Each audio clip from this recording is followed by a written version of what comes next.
चल ठीक, सर मुझे एक डाउट है। अब बोलिए ना। सर थैलोफाइट एल्गे थैलोफाइटा का एक ग्रुप है या it is an example of it? See देखो, थैलोफाइटा ये ग्रुप हमने बनाया, ठीक है। हाँ सर। ये ग्रुप तभी बनाया गया जब प्लांट किंगडम में फंजाई इन्वॉल्व था, ठीक है। ओके। अच्छा, तो ये जब ग्रुप बनाया गया तो ऐसे प्लांट बॉडीज को निकाला गया जिनमें रूट, स्टेम, लीव्स ऐसा कुछ दिखता नहीं है ना। Yes sir. या तो उनमें कोई वास्कुलर सिस्टम नहीं है, वो सीड बनाते नहीं, कुछ नहीं, बिल्कुल नॉर्मल लेवल के जो भी प्लांट्स है उन सबको एक जगह डाला गया, जिनको हम लोगों ने कहा थैलोफाइटा।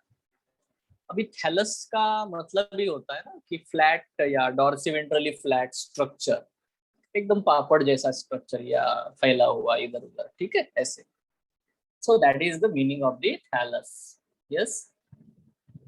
Yes sir. फाइटा मतलब आप जानते हो, plants. Yes anything sir. Else?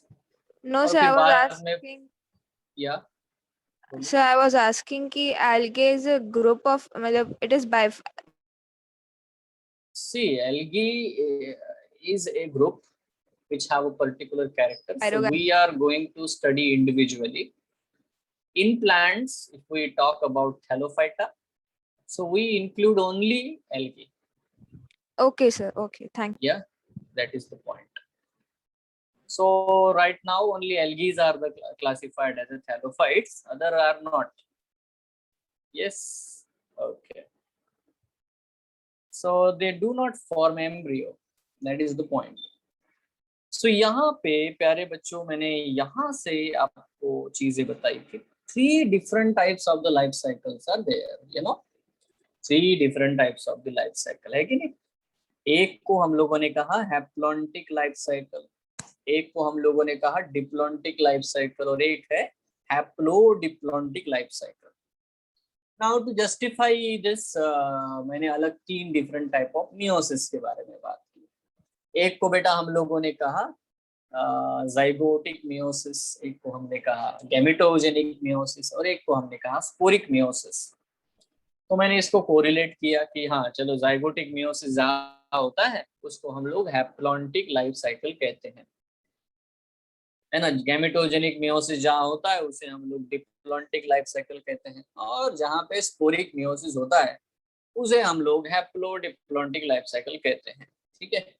अच्छा, मैंने कुछ एग्जाम्पल भी बता दिए। ये डिप्लॉन्टिक लाइफ साइकिल कहाँ पे पाए जाते हैं, तो आंसर आता है सर जिम्नोस्पर्म में और एंजियोस्पर्म में डिप्लॉन्टिक लाइफ साइकिल होता है। Very good. अच्छा सर, ये हैप्लॉन्टिक लाइफ साइकिल कहाँ देखने को मिलता है? एल्गी में, फंजाई में, ठीक है, और कुछ प्रोटिस्ट है उनमें भी हैप्लॉन्टिक लाइफ साइकिल देखने को मिलता है। बहुत ही बढ़िया है। तीसरा चीज, सर ये हैप्लोडिप्लॉन्टिक लाइफ साइकिल कहाँ देखने को मिलेगा, है ना। तो आंसर आता है the haplodiplontic life cycle will be observed in, है ना, ब्रायोफाइट एंड टेरिडोफाइट। सर ऐसा कुछ एक्सेप्शंस है क्या? जैसे कोई अलगी ऐसे पाए जाते हैं क्या जिनमें डिप्लॉन्टिक लाइफ साइकिल दिखाई देता हो? तो आंसर इज यस, है ना। है ना, कौन सा एल्गी है जो डिप्लॉन्टिक लाइफ साइकिल शो करता है? तो यहाँ पे यू। मैंने लिख के दिया बेटा, फ्यूकस। फ्यूकस। फ्यूकस नाम का एल्गी है जो कि एक्चुअली हैप्लॉन्टिक होना चाहिए था, बट बेचारा डिप्लॉन्टिक लाइफ साइकिल शो करता है। सर एक और क्वेश्चन है, हाँ बोलो, कि सर ऐसा कोई एल्गी है क्या जो haplo diplontic life cycle show करता है? तो देयर इज आंसर यस, है, बिल्कुल है ना। उनके नाम मैंने लिखे नहीं है क्या? लिखे हैं, देखो, एक्टोकार्पस, पॉलीसाइफोनिया, और जिनको हम केल्प कहते हैं, वो सारे जो एल्गी है ये सारे के सारे बेटा हैप्लोडिप्लॉन्टिक लाइफ साइकिल शो करते हैं। सर ये एनसीईआरटी है ना, कुछ एक पॉइंट लिखता है, किसके बारे में पॉइंट लिखता है, चलो मैं बताता हूँ, है ना। उन्होंने क्या लिखा है ना, बड़ा ही अजीब सा पॉइंट लिखा है। उन्होंने ये लिखा है,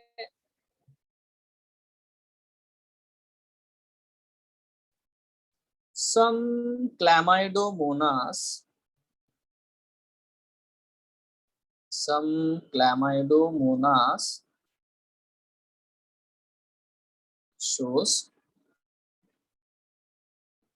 haplontic life cycle.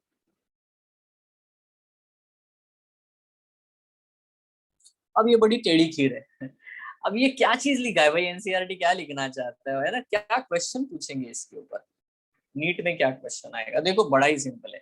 देखो बच्चों, ये क्लैमाइडोमोनास होते हैं ना, ये यूनिसेलुलर एल्गी है, इनके बारे में हम लोग पढ़ेंगे। क्लैमाइडोमोनास एल्गी है, इतना तो समझो। अब ये ऑब्वियसली बेटा, अगर क्लैमाइडोमोनास है तो हैप्लॉन्टिक लाइफ साइकिल शो करेंगे, हैप्लॉन्टिक लाइफ साइकिल शो करेंगे। बट सर ये नहीं समझ में आया, ये क्या लिखा है उन्होंने, ये क्या है ना, ये हमें क्या बेवकूफ बना रहे हैं यहाँ पे। देखो सम क्यों लिख रहा है ये, है ना।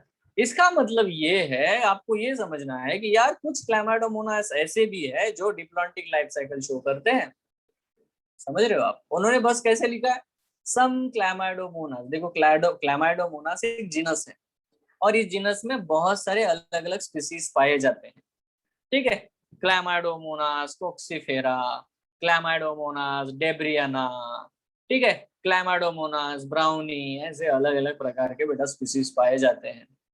ठीक है, तो उसमें से कुछ जो है वो डिप्लॉन्टिक लाइफ साइकिल शो करते हैं, कुछ हैप्लोडिप्लॉन्टिक लाइफ साइकिल शो करते। तो ये समझना है कि क्लैमाइडोमोनास बहुत से अलग प्रकार के लाइफ साइकिल भी शो करता है। तो यहाँ पे बहुत ही नॉर्मली आपको ये समझना है कि सारे के सारे क्लैमाइडोमोनास के species haplontic life cycle show नहीं करते। Is it clear? ये एक्सेप्शन है, एक्सेप्शन है ना। Algae are haplontic life cycle, algae बोले तो हैप्लॉन्टिक लाइफ साइकिल। चलो बेटा एक बार रिवीजन कर लेते हैं। ओ माय गॉड, ये क्या था, ये कहाँ पे पहुंच गए हम लोग, ये प्लॉइडी वर्डी सब सॉल्व कर लिया। ठीक है, देखो एक बार रिवीजन करते हैं, मुझे है ना ये समझना है। देखो ये एक गैमीट है, ये एक गैमीट है, गैमीट इज ऑलवेज हैप्लॉइड, और बेटा यहाँ पे आता है ये बन जाएगा 2n। यहाँ प्रोसेस हुई बच्चों सिनगेमी, बराबर, सिनगेमी हुई ना, चाहिए हमें। ठीक है, अब ये डिप्लॉइड जाइगोट बन गया यार। अब ये डिप्लॉइड जाइगोट है ना, मियोसिस कर लेता है फटाफट। ठीक है, और इससे जो एडल्ट बॉडी या थैलस बनता है, हमेशा थैलस हैप्लॉइड होता है, थैलस इज ऑलवेज हैप्लॉइड। सो ये जो एडल्ट थैलस है, अगर इसके सेक्स ऑर्गन बनाएगा तो भी सेक्स ऑर्गन भी हैप्लॉइड बनेंगे, और सेक्स ऑर्गन से गैमेट बनेंगे तो गैमेट भी हैप्लॉइड होंगे। तो इसीलिए यहाँ पे बेटा माइटोसिस ही होता चला जाता है। ठीक है, तो इस लाइफ साइकिल को देखने पे हमें ये समझ में आता है कि इस लाइफ साइकिल में मेरे प्यारे बच्चों ओनली डिप्लॉइड स्टेज जो है वो जाइगोट ही है, और बाकी सारी चीजें, चाहे गैमीट हो, चाहे थैलस एडल्ट बॉडी हो, चाहे सेक्स ऑर्गन हो, एवरीथिंग इज हैप्लॉइड, है ना। सो डोमिनेंस किसका है, डोमिनेंस है हैप्लॉइड।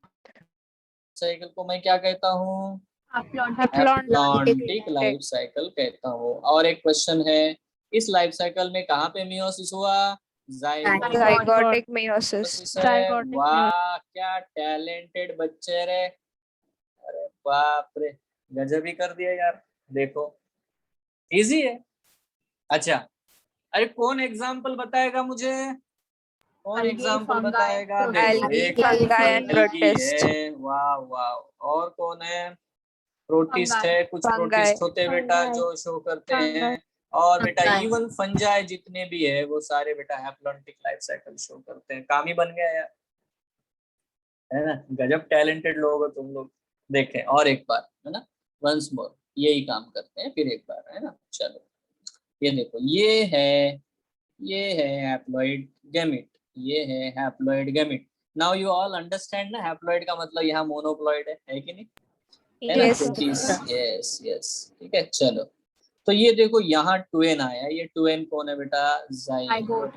बहुत ही बढ़िया, सॉरी इधर नहीं लिखना चाहिए था। अच्छा चलो, ये 2n जाइगोट है। ओके, तो ये प्रोसेस हो गई सिनगेमी, फर्टिलाइजेशन। ठीक है, अब देखो यहाँ पे प्रॉब्लम है, इनकी प्लांट बॉडी रूट वाली, स्टेम वाली, लीफ वाली, ठीक है, फ्रूट वाली, सीड वाली है, न जाने क्या फ्लावर वाली, और ये सब बेटा डिप्लॉइड है सब कुछ। ठीक है, ये बहुत बड़े बड़े प्लांट होते हैं। ठीक है, इनकी एडल्ट बॉडी जो है अच्छी खासी डेवलप्ड होती है कि नहीं, है ना। स्पर्मेटोफाइटा, एम्ब्रियोफाइटा, एम्ब्रियो बन जाता है। सो यहाँ हमें समझना है कि पहले तो डिप्लॉयड एम्ब्रियो बनेगा, फिर एम्ब्रियो से एडल्ट स्ट्रक्चर बनेगा, फिर ये एडल्ट स्ट्रक्चर एडल्ट जो मतलब सेक्स ऑर्गन बनाएंगे तो वो भी डिप्लॉयड होंगे। और सेक्स ऑर्गन बेटा है ना, डिप्लॉयड होने के बाद में they will produce the gamete. Now यहाँ पे जो मियोसिस हो रहा है 2n से बेटा 2n sex organs n gamete बना रहे हैं, and so that meiosis happening while the gamete is formed। so यहाँ पे बेटा माइटोसिस हो रहा है। तो इनकी जिंदगी में लाइफ में बेटा अलग ही मोड है यार। क्या मोड है कि इनके जीवन में बस यही चीज हैप्लॉइड बनती है, गैमेट। गैमेट्स के अलावा नथिंग इज हैप्लॉइड, सब कुछ बेटा डिप्लॉयड है। जाइगोट डिप्लॉयड है, एम्ब्रियो डिप्लॉयड है, ठीक है, root, stem, leaves, fruit, seeds, flowers, everything is diploid. ठीक है, androecium, gynoecium, cones, male cone, female cone, everything is, ठीक है, सब कुछ डिप्लॉयड होता है। बट गैमीट जो बनते हैं वही हैप्लॉयड होते हैं। तो इनके जीवन में डिप्लॉयड ही डिप्लॉयड छाया हुआ है हर तरफ। Every time you can see the every part is diploid. So the life cycle is diplontic life cycle. Diplontic life cycle, ठीक है। And if the diplontic life cycle अगर है तो बेटा इनमें जो मियोसिस होता है वो है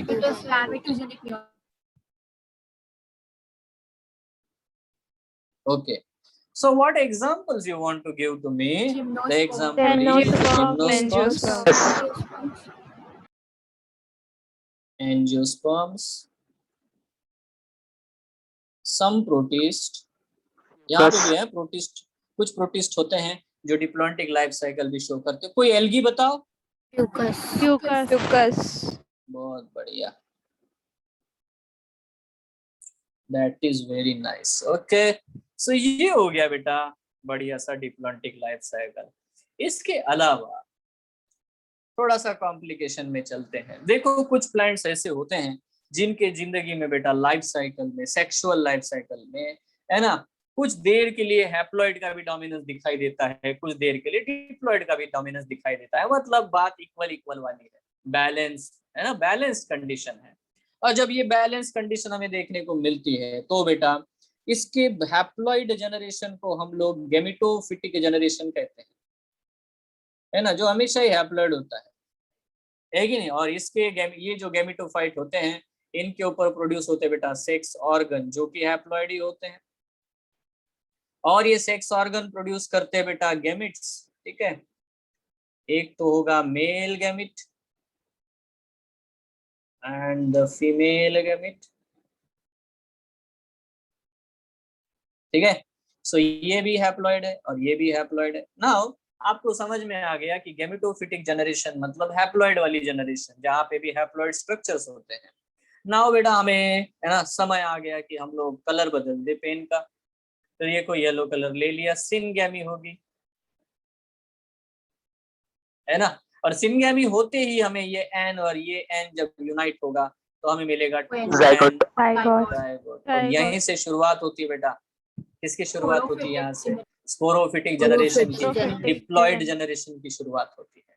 तो ये 2n जो है बेटा अब डिवाइड करता है, रीडिवाइड करता है और बना देता है यार एम्ब्रियो, जो कि 2n है।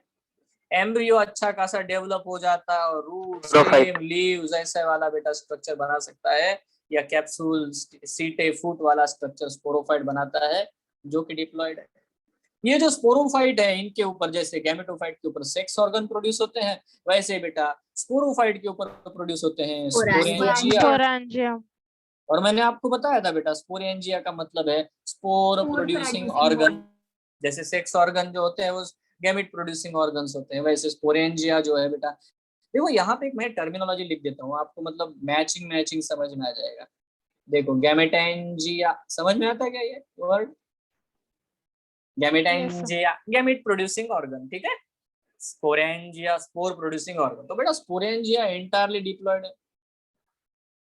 स्पोरेंजिया में कुछ सेल्स पाए जाते हैं जिनको हम लोग क्या बोलते हैं? Spore mother cell. और जितने भी स्पोर मदर सेल वे सारे डिप्लॉयड है। अब ये जो स्पोर मदर सेल है प्यारे मेरे बच्चों, ये करेगा मियोसिस। यहाँ बेटा अपना मार्कर भी बदल जाएगा, बट जो मियोसिस है उसका नाम क्या है रे? Sporic meiosis. एग्जैक्टली। और जैसे स्पोरिक मियोसिस होता है, जैसे स्पोरिक मियोसिस होता है, ये लो बेटा बहुत सारे स्पोर बन जाते हैं और ये सारे स्पोर होते हैं बच्चों हैप्लॉइड। अब ये जमीन पे गिरेंगे, जर्मिनेट होंगे, ठीक है, जर्मिनेशन, ठीक है, and they will form other gametophyte, thallus like body, ठीक है, गैमेटोफाइट होती है थैलस लाइक बॉडी। स्पोरोफाइट होती बेटा इरेक्ट बॉडी, इरेक्ट बॉडी मतलब जिसमें रूट, स्टेम, लीफ या उसके जैसे स्ट्रक्चर्स प्रेजेंट हो सकते हैं, ठीक है। और बेटा इनकी जनरेशन तो देखो, तो इसमें तो दोनों चीजें दिखाई दे रही है ना, ये देखो आधा आधा हिस्सा बांट लिया इन्होंने, ठीक है। दो प्रोसेस है जिन्होंने बेटा पूरी जनरेशन बदल दी, एक सिनगैमी होती है और दूसरा बेटा मेयोसिस, है ना। गैमेटोफाइट से स्पोरोफाइट बनाने के लिए सिनगैमी, और स्पोरोफिट से बेटा गैमेटोफिटिक जनरेशन जब आएगी तो होगा बेटा स्पोरिक मियोसिस, ठीक है।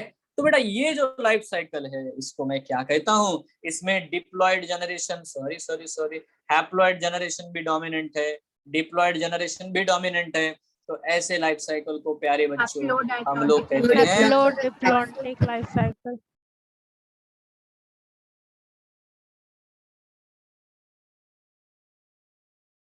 और कौन सा मियोसिस है यहाँ पे, स्पोरिक मियोसिस, है ना। चलो मैंने ना पिछले क्लास में कुछ क्वेश्चन पूछे थे, है ना, सिंपल सिंपल क्वेश्चन थे। देखो बताओ बेटा, first generation of the gametophytic generation क्या होगा रे? स्पोर। यस, स्पोर जो होते हैं फर्स्ट जनरेशन है। Last generation of gametophytic generation क्या होते हैं? Male and female. बहुत बढ़िया। First generation of the first stage of sporophytic generation क्या होगा? जायगोट। और last stage of the sporophytic generation mother cell. क्या टैलेंट है तुम में, कूट कूट के टैलेंट भरा है, गजब के बच्चे हो तुम लोग। देखो ये है एग्जाम्पल, बोलो तो यार क्या है, सिंपल है ना। एग्जाम्पल है ब्रायोफाइटा, टेरिडोफाइटा, कार्पस। टेरिडोफाइटा। अच्छा, इसमें कुछ एल्गी भी है, जैसे कि ये भैया एक्टोकार्पस और बेटा पॉलीसाइफोनिया। माय गॉड कितना लिखना पड़ता है, केल्प, ठीक है। तो ये केल्प क्या है बाद में देखेंगे हम लोग, बट फिर भी यहाँ पे बेटा देख लेते हैं एक्टोकार्पस पॉलीसिफोनिया। केल्प एक जनरलाइज टर्म है यहाँ एकदम, ये जैसे ये एक इंडिविजुअल स्पीसीज है एक्टोकार्पस या पॉलीसाइफोनिया एक individual, but kelp is not that, ठीक है, एक जनरलाइज टर्म है, इसको हम लोग समझते हैं। जैसे कि फंगस में अपने बायोलॉजिकल क्लासिफिकेशन अगर पढ़ा है तो ईस्ट क्या है बेटा, ईस्ट कौन बताएगा? Yeast unicellular fungi, unicellular fungi है, बट ईस्ट क्या होता है? Yeast is a generalized term, ठीक है। इसमें जैसे कि बेटा सैकेरोमाइसिस सेरेविसी आता है, बराबर है। अरे ईस्ट का नाम तो पता होगा ना आपको, साइंटिफिक नेम सैकेरोमाइसिस सेरेविसी, है ना, सैकेरोमाइसिस सेरेविसी आता है। बट बेटा क्या ईस्ट में सिर्फ सैकेरोमाइसिस सेरेविसी आता है क्या? नहीं, ठीक है, बहुत सारे ऐसे फंगस के स्पीसीज है जो यूनिसेलुलर है, याद रखना ये, हाँ, जो ईस्ट कहलाए जाते हैं। Yeast is a generalized term, पक्का बेटा? अरे समझे क्या? Yes sir. हाँ, जैसे मैं एक और नाम बताता हूँ, है ना, मोनास्कस परप्यूरियस, ठीक है, मोनास्कस परप्यूरियस। ये तो देखो सैकेरोमाइसिस सेरेविसिस तो बेटा बेकिंग ईस्ट, ब्रेविंग ईस्ट ये वाला है। मोनास्कस परप्यूरियस दूसरा मेडिसिनल पर्पस में यूज किया जाता है, बट ये भी ईस्ट है, ये भी यूनिसेलुलर फंगस है, मतलब यूनिसेलुलर एस्कोमाइसिटस है। वैसे केल्प भी एक जनरलाइज्ड टर्म है, क्लियर है कह रहे हैं? Yes sir. ओके, बहुत बढ़िया, चलो बहुत सुंदर। तो ये रहा बेटा। अभी क्लैमाइडोमोनास के बारे में कौन क्या बताएगा मुझे? ठीक है, आप बताओ ऐसा कोई स्पीसीज जो कि ये तीनों प्रकार की लाइफ साइकिल शो कर सकता है, ठीक है। तो आंसर क्या दोगे सर? क्लैमाइडोमोनास, क्लैमाइडोमोनास, यस और नो? सबको समझ में आ गई बात, है ना। देखो जब आप एनसीईआरटी पढ़ोगे ना एकदम आखिरी पन्ने पे, है ना, लास्ट पेजेस पे आपको बेटा चीजें दिखाई देंगी ठीक है, you will see everything on that last page. ये सारा बेटा लाइफ साइकिल आपको देखने को मिलेगा, और उसमें ये स्टेटमेंट जब आप हैप्लॉन्टिक लाइफ साइकिल पढ़ोगे तो उसको बिल्कुल डायग्राम जो दिया है उसके लेफ्ट साइड में आपको पैराग्राफ में बेटा है ना, नीचे के साइड में लिखा हुआ है कि सम क्लैमाइडोमोनास और mostly Chlamydomonas shows the haplontic life cycle, but definitely there are some they must show the diplontic और haplodiplontic। ये स्टेटमेंट उन्होंने नहीं लिखा है, बट सम लिखने की वजह से आपको समझ जाना है कि वो क्या कहना चाहता है। ठीक है, सो this is about the last pages of your NCERT, जो कि हमें एक्चुअली पहले ही पता होनी चाहिए, क्योंकि हमें बेटा ये सारे प्लांट्स के बारे में अब धीरे धीरे पढ़ना है। इज इट क्लियर है क्या? देखो Yes, अभी हम लोग बेसिस पे आते हैं बेटा, सादे बेसिस पे आते हैं। चलो, क्लासरूम में कितने स्टूडेंट है? जितने भी होंगे यार, मुझे क्या करना है। ठीक है, देखो क्लासरूम में कितने स्टूडेंट है, जैसे कोई भी अभी जितने भी है सारे स्टूडेंट है ना, तो इनका एक ग्रुप बना दिया हम लोगों ने, स्टूडेंट है भाई, स्टूडेंट है, सब लोग स्टूडेंट है, उसमें क्या प्रॉब्लम है। बट मैंने कहा कि यार चलो क्लासरूम में स्टूडेंट है, बट इनके मुझे 2 ग्रुप बनाने हैं। अगर 2 ग्रुप बनाने हैं तो मैं क्या करूंगा? क्लासिफिकेशन है कि नहीं? 2 ग्रुप बनाने तो मैं क्या करूंगा? तो मैं करता हूँ कैरेक्टराइजेशन। कैरेक्टराइजेशन का मतलब क्या बेटा? I will consider a particular character. जैसे मैंने कंसिडर किया जेंडर, और जैसे मैंने जेंडर ये कैरेक्टर्स लिख लिया तो मुझे 2 ग्रुप मिलेंगे, ऐसा कि some students are girls, some students are boys. Correct है क्या? Yes. एग्री ना? मान लेते हैं है ना, हम लोग गर्ल्स जितनी है, मान लेते 50 गर्ल्स है या 25 गर्ल्स है, व्हाटएवर, उनको बेटा ग्रुप करना चाहते हैं, अलग अलग 2 ग्रुप में डालना चाहते हैं। तो मैंने क्या किया, और एक कुछ कैरेक्टर ऑब्जर्व करने की कोशिश कर ली, जैसे कि some students are girl and they wear the चश्मा, स्पेक्स। ठीक है, and some students are girl but they don't wear the चश्मा। तो इस तरह से बेटा छोटा ग्रुप बन गया। ठीक है, अल्टीमेटली जब भी हम लोग, जैसे कि इसको मैं अगर बाइफरकेट करना चाहता हूँ, ठीक है, तो अगर मैं ऐसे मैं करना चाहता हूँ तो some students are girls, they don't wear chashma but they have a single choti. ठीक है, और some students are girl but they don't wear chashma, they wear the double choti. ठीक है, so that is what AC DC current इधर है ना, ये आप इस तरह से क्लासिफाई करते चले जाते हो। Number thing when we are doing this, क्या हो रहा है बेटा? कैरेक्टर्स बढ़ रहे हैं कंसीडर करने वाले, या कम हो रहे हैं मेरे प्यारे बच्चों? Increasing. Characters are increasing. बहुत बढ़िया, बहुत बढ़िया। अब मैं बोलता हूँ ये एक सिंगल स्पीसीज है, तो नंबर ऑफ कॉमन कैरेक्टर बढ़ रहे हैं कि नंबर ऑफ कॉमन कैरेक्टर घट रहे हैं? जैसे जैसे मैं नीचे जा रहा हूँ बढ़ रहे। इंक्रीज हो रहे हैं। बहुत ही बढ़िया, क्या बात है ना? तो बेटा ये जो है ना, इसको हम लोग बोलते हैं क्लासिफिकेशन। बट क्या बेटा ये बात आप समझो, क्या ये क्लासिफिकेशन चेंज हो सकता है क्या? Any one of you can, है ना, कोई बता बेटा, क्या ये क्लासिफिकेशन बदल सकता है? Yes, sir. yes, कैसे बदलेगा? हाउ? सर हम Evolution. अलग character different very good. organisms whenever are you change the characters, characterization बदल दोगे तो बेटा क्लासिफिकेशन चेंज हो सकता है। मतलब बिल्कुल सही है ना ये, है ना? सो देखो, we all have to understand this very simple thing. तो यहाँ पे अगर हम लोग समझते हैं तो एक बंदा था, उसको और भी ज्यादा समझ में आता है, क्योंकि वो ओरिजिनली टेक्सोनॉमिस्ट था। इसी के बारे में ये चैप्टर जैसे शुरू होता है ना, प्लांट किंगडम, वैसे ही बेटा एक साइंटिस्ट बढ़ता है, उसका नाम है बेटा ए पी डी कैंडोल।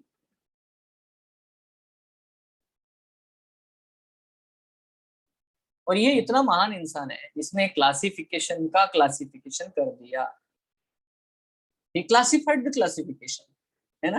है ना, चमत्कारी आदमी, है ना? सो अब क्या समझना है, इससे क्या मतलब हुआ है? तो मैं बताता हूँ।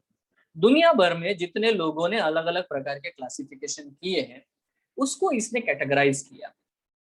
उसी चीज को हमारी एनसीईआरटी बताना चाहती। कुछ क्लासिफिकेशन एकदम ही रैशनल लेवल के हैं, मतलब उनकी कोई वैल्यू नहीं है, नॉन इल, है ना, नो लॉजिक, है ना, वो लॉजिक में, साइंटिफिक लॉजिक में फिट नहीं बैठते। जैसे कि कुछ लोगों ने इस तरह से क्लासिफिकेशन किया कि अल्फाबेटिकल ऑर्डर में अरेंज कर दो भाई सबको। ठीक है, है ना, ए से नाम शुरू होगा तो अलग, बी से नाम शुरू हुआ तो अलग। एजेडिरेक्टा इंडिका, नीम का पेड़ है, इधर डाल दो, ठीक है। एनोना स्क्वेमोसा इधर डाल दो, है ना, ये कस्टर्ड एप्पल है, डाल दो इधर, है ना, ये जो चीज की है, ठीक है। इसके बाद जो बी से शुरू होता है, जो ओ से शुरू होता है, वो ओ में, तो ऐसे कितने ग्रुप हो सकते हैं बता दो आप लोग, जितने अल्फाबेट है उतने। बट यार समझने वाली बात ये है, अभी जैसे मैं एना बेना, इसको मैं यहाँ लिख देता हूँ, एना बेना एक साइनोबैक्टीरिया है, एनोना स्क्वेमोसा बेटा ये सीताफल होता है, बराबर है। तो इनको अगर मैं एक ही ग्रुप में रखता हूँ, सो that is not a good classification, है क्या। बिल्कुल रैंडम कोई भी ऑर्गेनिज्म उठा करके हम एक जगह रख रहे हैं, क्यों, तो उनके नाम एक जैसे, so this type of classification, ठीक है। थोड़ा बहुत पर्पस उसने सॉल्व किया, चलो हम लोग इसको जमा करते हैं, बट इतना कुछ इंपॉर्टेंट मतलब क्या है उसका यूज नहीं है। दूसरा बेटा जो रैशनल क्लासिफिकेशन आता है, जिसको रखा गया according to the economical importance,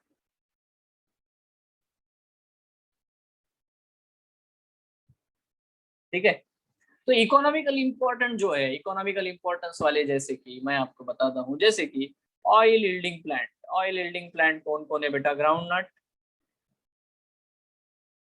ठीक है, castor, sunflower, now this is the way, ठीक है। ऐसे हमने कर दिया यार, कोई प्रॉब्लम ही नहीं है। इवन कोकोनट, ऑयल यील्डिंग है ना, ऑयल तो मिलता है सबसे। फिर बोले कि नहीं ठीक है, जो फाइबर यील्डिंग प्लांट लिख दो, अच्छा लिखो फाइबर यील्डिंग प्लांट, फिर क्या लिखा, कॉटन, सन हेम्प, ठीक है, फ्लैक्स, एंड देन कोकोनट। अच्छा चलो ठीक है, कोई प्रॉब्लम नहीं, तो मेडिसिनल प्लांट लिख दो, मेडिसिनल लिख दिए। अभी मेडिसिनल लिखोगे तो यहाँ पे देखो फिर से कैस्टर आ जाएगा, फिर से कोकोनट आ जाएगा, है ना। सो जैसे यार स्पाइसेस लिख दो, स्पाइसेस अगेन आएगा भाई, जिंजर, टर्मरिक, फिर coconut. Now what is happening, you know, एक सिंगल प्लांट हर ग्रुप में इंट्रोड्यूस हो रहा है, so it will create confusion. ऐसा क्लासिफिकेशन बेकार क्लासिफिकेशन है। यस और नो, मेडिसिनल में बेटा फिर से टर्मरिक आ जाएगा, यहाँ पे टर्मरिक, यहाँ पे turmeric, so this is you know not good. Yes और नो। तो बेटा यहाँ Yes, पे sir. ये जो क्लासिफिकेशन है कंप्लीटली इलॉजिकल क्लासिफिकेशन है, फिर भी कुछ देर तक इनको यूज किया गया।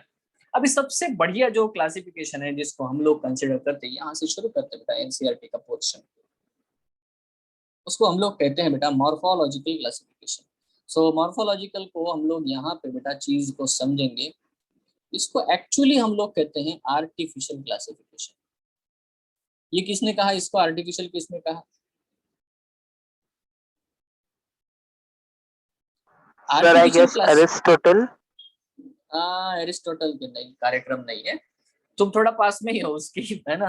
उसका एक दोस्त भाई है जो बहुत पुराना है, बूढ़ा, ठीक है, बहुत ही पुराना बूढ़ा, जो इसका नाम है बेटा थियोफ्रेस्टस, Theophilus.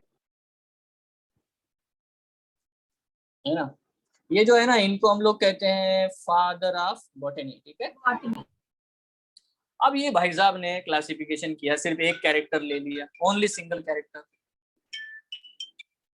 एक ही कैरेक्टर लिया, हाइट ऑफ द प्लांट। अरे ये क्या होता है यार, एरिस्टोटल ने भी वही किया था वैसे, बट ये भाई साहब ने सारे प्लांट्स को 4 ग्रुप में डाल दिया, ठीक है। क्या क्या है, तो एक को बोलो ट्री, है ना, एक को बोलो श्रब, Shrub. एक को बोलो अंडर श्रब, अरे ये क्या है, और बेटा एक को बोल दो हर्ब। अब ये हाइट के बेसिस पे इसने डाल दिए चारों। अब छोटे छोटे जिम्नोस्पर्म भी है और बहुत बड़े बड़े जिम्नोस्पर्म है, ठीक है। अब छोटे छोटे जिम्नोस्पर्म हर्ब में है, बहुत बड़े बड़े जिम्नोस्पर्म ट्री में है, इधर एंजियोस्पर्म भी बड़े बड़े हैं। सो this is not the very good classification. आप सिर्फ एक सिंगल कैरेक्टर से अगर क्लासिफिकेशन करोगे तो इवन जो द ग्रेट, है ना, मतलब जिनको हम फादर ऑफ टेक्सोनॉमी कहते हैं, है ना, क्या नाम है उनका, Careless Linnaeus. कार्लस लीनियस, कार्लीन जिनको, है ना, जिनको हम लोग कार्लस लीनियस रिस्पेक्ट में कहते हैं, ठीक है। तो ये जो कार्ल लीन है या कार्लस लीनियस नाम के भाई साहब है, इन्होंने भी क्या किया, एक तो कैरेक्टर लिया, इनका जो क्लासिफिकेशन था उसको हम लोग सेक्सुअल क्लासिफिकेशन कहते हैं, ठीक है। अभी इनके क्लासिफिकेशन में कौन सा ऐसा एक्स फैक्टर था जिसको हम लोग कंसिडर करें, इन्होंने बेटा एक बड़ा जबरदस्त कार्यक्रम किया, सारे फ्लावरिंग प्लांट का क्लासिफिकेशन कर दिया, प्लांट्स का क्लासिफिकेशन किया on the basis of a single one characteristic, और वो क्या था? Number of स्टेमन in flower. ये कैरेक्टर ले लिया यार, मतलब फ्लोरल क्लासिफिकेशन लिया। अब यार ऐसा क्लासिफिकेशन आप करोगे नंबर ऑफ स्टेमन इन फ्लावर लेकर के, तो इन्होंने बहुत सारे ग्रुप बना दिए, 24 ग्रुप बना दिए। ठीक है, जैसे कि पहला ग्रुप है मोनेंड्रिया। अब ये क्या होता है मोनेंड्रिया? मतलब देखो, अगर एक ही स्टेमन प्रेजेंट है फ्लावर में तो मोनेंड्रिया। क्या तो दूसरा ग्रुप है डायेंड्रिया। अभी समझ लो क्या नाम होगा, क्या कार्यक्रम होगा इसका, है क्या है बेटा? Two Two stamen. stamen. तो स्टेमन है, तो सो ऑन, ऐसे करते करते करते बेटा इन्होंने 23 ग्रुप बना दिए भाई, 23 ग्रुप। 24 या 23. ठीक है, और एक ग्रुप बनाया जो सबसे स्पेशल है, जो 24th है, जिसको बोला बेटा nonandria. Nonandria, No stem. No stamen. But सबसे मजेदार बात है कि नो फ्लावर। अब इस ग्रुप में जिसको इन्वॉल्व किया ना, वो देखना, इनको इसमें इन्वॉल्व है बैक्टीरिया, इसमें इन्वॉल्व है फंजाई, इसमें इन्वॉल्व है एल्गी, इसमें इन्वॉल्व है ब्रायोफाइटा, इसमें इन्वॉल्व है टेरिडोफाइटा, इसमें इन्वॉल्व है जिम्नोस्पर्म्स। इनमें किसी में भी फ्लावर नहीं होता। तो मजेदार बात है, तो बैक्टीरिया तो सिंगल सेल होता है ना? क्यों? क्योंकि उस वक्त लीनियस ने ही टू किंगडम सिस्टम दिया था। लीनियस ही ना था, कार्लिन ने ही तो बताया था टू किंगडम सिस्टम। 2 ही किंगडम होते हैं, ओनली 2 किंगडम। सही बात है, समझ रहे हो? तो बेटा नीट में क्वेश्चन आएगा आपको कि आप ऐसे क्लासिफिकेशन को क्या बोलोगे जो कुछ, है ना, एक ही या फ्यू है ना मॉर्फोलॉजिकल कैरेक्टर्स को लेकर के क्लास किया जाता है। तो यहाँ पे बेटा आपको हमेशा ये याद रखना है, नोट। ठीक है, यहाँ पे क्या कंसिडर किए गए हैं? Few morphological characters. थोड़े से ही मॉर्फोलॉजिकल कैरेक्टर्स को बेटा उन्होंने क्या किया? कंसिडर किया। ठीक है, and the second point is you have to note it, it is not a best classification. इस क्लासिफिकेशन को हम लोग बेस्ट नहीं मानते। क्यों नहीं मानते? क्यों नहीं मानते? चलो हम लोग एक, है ना, एक एनालॉजी लेते हैं बच्चों, इसको समझने के लिए, है ना। मैं नॉर्मल आपको पॉइंट बताता हूँ। देखो, आपके पास आपके जो भी 10 फ्रेंड लोग हैं, और 10 फ्रेंड लोगों में से, ठीक है, एक किसी बंदे का बर्थडे है। अब ये जो जिसका बर्थडे है ना, वो बड़ा ही एनवायरमेंटलिस्ट है। ठीक है, उसको बड़ा ही प्यार है तो वनस्पतियों से, पेड़ों से, तो उसको तो कंजर्वेशन करना है। तो इसने जैसे ही बर्थडे के लिए सबको बुलाया, सबने गिफ्ट दिए, इसने रिटर्न गिफ्ट दिया सबको। रिटर्न गिफ्ट क्या है इसका? ठीक है, और रिटर्न गिफ्ट है कि सबको बेटा एक ही प्रकार का प्लांट लाके दे दिया, मैंगो ट्री, है ना। मैंगो जो होते हैं ना छोटे छोटे, नर्सरी से सारे एक ही क्लोन लेके आ गया, सारे 4 10 के 10, और सबको दे दिया। ठीक है, खुद भी एक रखा 10 में तो, और बाकी सबको। और बेटा इमोशनल हो गया, बहुत ही रोने धोने लग गया केक वेक खाने के बाद में। ठीक, इमोशनल ये कि सबसे कसम ली कि भैया देखो, अगली बार जब मेरे बर्थडे में आओगे तो ये पेड़ है ना बराबर लगा के रखना, है ना। नेक्स्ट टाइम ये सब लोग, है ना, ये पेड़ लेके आना मेरे घर, ठीक है, कुंडियों में भर भर के। तो मेरे को बहुत अच्छा लगेगा, मैं ना फील करूंगा कि मेरे दोस्त, है ना, मेरे लिए कुछ है। तो दैट इज व्हाट, है ना, इसने इमोशनल स्पीच मार दिया, तो सब लोग इमोशनल हो गए, बोले ठीक है मान लेते यार इसकी बात। नाउ द पॉइंट इज, सब लोग घर गए अपना अपना ये पौधे लेकर के, और उन्होंने घर में लगा दिया पेड़ों को, थोड़ा सा, है ना, देखते।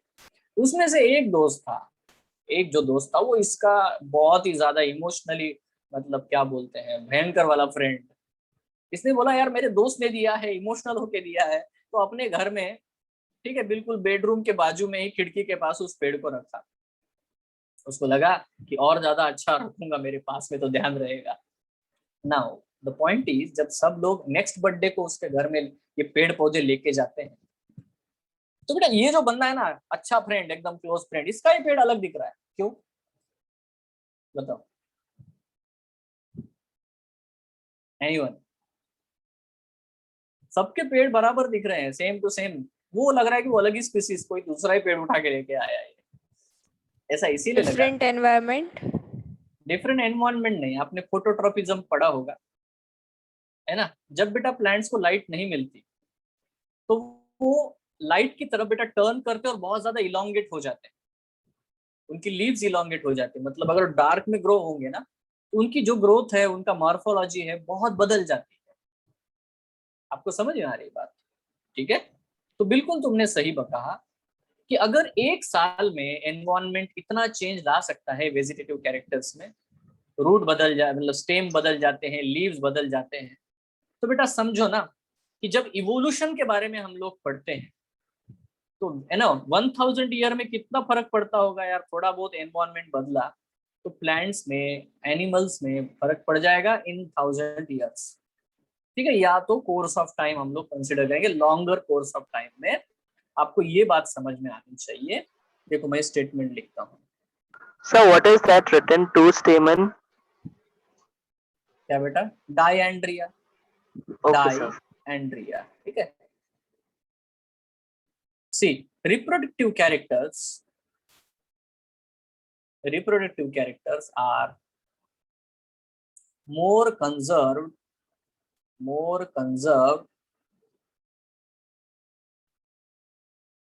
as compared to vegetative character।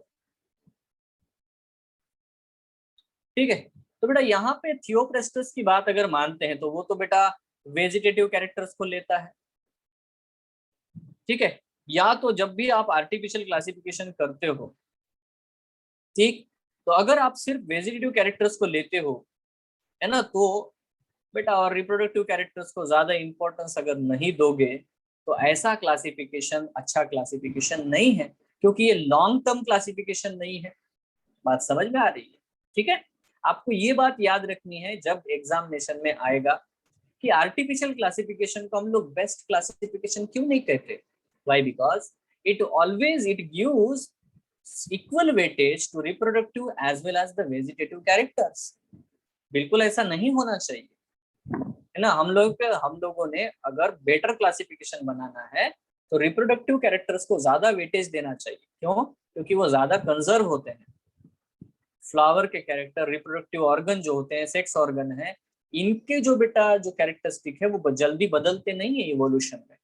But vegetative character बहुत जल्दी बेटा बदल जाते हैं, इसीलिए ऐसा क्लासिफिकेशन बेस्ट क्लासिफिकेशन नहीं होगा जो रिप्रोडक्टिव को और वेजिटेटिव कैरेक्टर्स को दोनों को इक्वल वेटेज देता है। ठीक है, बट बहुत से ऐसे मॉर्फोलॉजिकल कैरेक्टर्स लिए गए हैं या आर्टिफिशियल क्लासिफिकेशन में जो रिप्रोडक्टिव और वेजिटेटिव को इक्वल वेटेज देते हैं, इसीलिए artificial classification is not a best classification. Is it clear?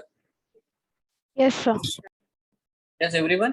ठीक है, तो प्यारे बच्चों इसका तो ड्रॉबैक है यार, इसका तो ड्रॉबैक है ना। इसीलिए इसके बाद में बेटा एक क्लासिफिकेशन आया है जिसको हम लोग बोलते हैं, देखो यहाँ पे अगर हम लोग बुक्स के नाम के बारे में बात करें तो आप तो जानते होंगे, आपने लिविंग वर्ल्ड ये चैप्टर पढ़ा है। ठीक है, तो मैं आपको ज्यादा बताना बेकार है, बट देखो लीनियस के बारे में जब भी क्वेश्चन पूछा जाएगा तो आपको दो बुक्स के नाम तो याद होने चाहिए, बराबर है कि नहीं? सिस्टेमा नेचरी एंड स्पेसिस प्लांटारम। ठीक है, तो सिस्टेमा नेचरी और स्पेसिस प्लांटारम ये जो है वो दो है। और यहाँ पे बेटा ये जो थियोप्रेस्टस भाई साहब है, किधर गए दादाजी? दादाजी का नाम किधर है? हाँ, तो ये थियोप्रेस्टस भाई साहब जो है ना, इनका जो बेटा कार्यक्रम था, इन्होंने भी एक बुक लिखा था यार बहुत पहले, है कि नहीं? तो इनका नाम क्या है? कौन सा बुक लिखा था? कौन बताएगा? थियोप्रेस्टस भाई साहब ने कौन सा बुक लिखा था? नहीं पता? उन्होंने हिस्टोरिया लिखा, मतलब पुराना हिस्टोरिकल, हिस्टोरिया प्लांटारम। फिर भाई साहब ने स्पीसीज प्लांटारम लिखा, लिनियस भाई साहब ने स्पीसीज प्लांटारम। ठीक है, अब सबसे मजेदार बात होती है कि जैसे धूम 1 बना, फिर उसके बाद धूम 2 बना, तो ये सीरियल अभी ऐसे होता है। ठीक है, तो यहाँ पे बेटा वही कार्यक्रम है, वैसा ही है, चलो हम लोग समझ लेते हैं। यहाँ पे नेचुरल क्लासिफिकेशन एक और टाइप है। याद रखना ये सारी टर्मिनोलॉजीज किसने दी है, नेचुरल क्लासिफिकेशन वगैरह, Excuse me, sir. De Candolle, APD ठीक है। लीनियस ने खुद के क्लासिफिकेशन को आर्टिफिशियल नहीं बोला, वो इतना थोड़ी है, ठीक है। हाँ बोलो, कुछ पूछना चाहते हो solve? Sir, that reproductive character, why it should हाँ। be taken means why more importance means should be given to it. Why? Because it is weightage. conserved. It is conserved. देखो आपको ये समझना है कि जब भी कोई नया स्पीसीज बनता है, नया स्पीसीज, उसका मतलब ये है कि वो रिप्रोडक्टिवली आइसोलेट हो जाएगा। जैसे कि donkey can not be cross breed with the horse, so that they are two different species. Okay, sir. Yes or no? So what is the point? You know, reproductive isolation एक बहुत बड़ी चीज होती है। इसीलिए अगर कोई क्लासिफिकेशन रिप्रोडक्टिव कैरेक्टर को ज्यादा वेटेज देता है as compared to the vegetative characters, तो बेटा वही क्लासिफिकेशन बेस्ट होगा। अभी नेचुरल क्लासिफिकेशन, इसमें जुड़े हुए बेटा दो लोग, एक है बेंथम एंड हुकर, ठीक है। अब बेंथम एंड हुकर है, इन्होंने भी बुक लिखा था जेनेरा प्लांटारम, देखो धूम 3 आ गया है ना, ये बुक के नाम है।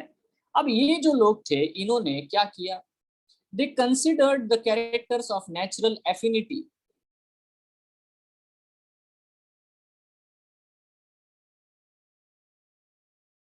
ठीक है, नेचुरल एफिनिटी वाले कैरेक्टर्स लिए हैं। जैसे आपको बता दूं, एक क्लासरूम है और उस क्लासरूम में जो भी स्टूडेंट है उनको आप क्लासिफाई करना चाहते हो। कोई बंदा आया, बोला हाँ सर देखो कौन कौन किसने किसने चश्मा पहने हैं, किसने नहीं चश्मे पहने, ये कैरेक्टर ले लिया। ये नेचुरल लगता है क्या आपको? No, sir. नहीं लगता, ये आर्टिफिशियल लगता है। कोई दूसरा बंदा आया, बोले नहीं नहीं ये क्या कैरेक्टर है ले रहा है तू, ये देखो ना कौन है ना, जेंडर देखो, जेंडर एज कैरेक्टर ले लो, कौन मेल है कौन फीमेल है, ऐसा ग्रुप बनाओ। सो दिस इज नेचुरल, ये नेचुरल है ना, यस और नो? तो Yes, sir. आर्टिफिशियल और नेचुरल में ये फर्क है। बट नेचुरल जो एफिनिटी वाले कैरेक्टर लेते हैं, नेचुरल एफिनिटीज, ठीक है, but more in number, more in number. More in number में मतलब एक या दो कैरेक्टर ऐसे है ना लोगे, तो वैसे भी वो आर्टिफिशियल लगता है। आपको क्या करना है, कम से कम 10-20 कैरेक्टर लेने हैं जिनके ऊपर क्लासिफिकेशन बेस्ड होना चाहिए, ठीक है। तो दैट इज नॉट कि एक दो कैरेक्टर ले लिया तो वो आर्टिफिशियल लगता है, आर्टिफिशियली हो जाता है। तो आपको नेचुरल एफिनिटी वाले 10 से 20 कैरेक्टर लेने हैं, उनके ऊपर क्लासिफिकेशन शुरू कर देना है, तो बेटा वो नेचुरल लगता है। नेचुरल क्लासिफिकेशन ऐसा हम उसको कहते हैं, ठीक है। अब बेंथम एंड हुकर ने जो भी काम किया, they classified only flowering plant.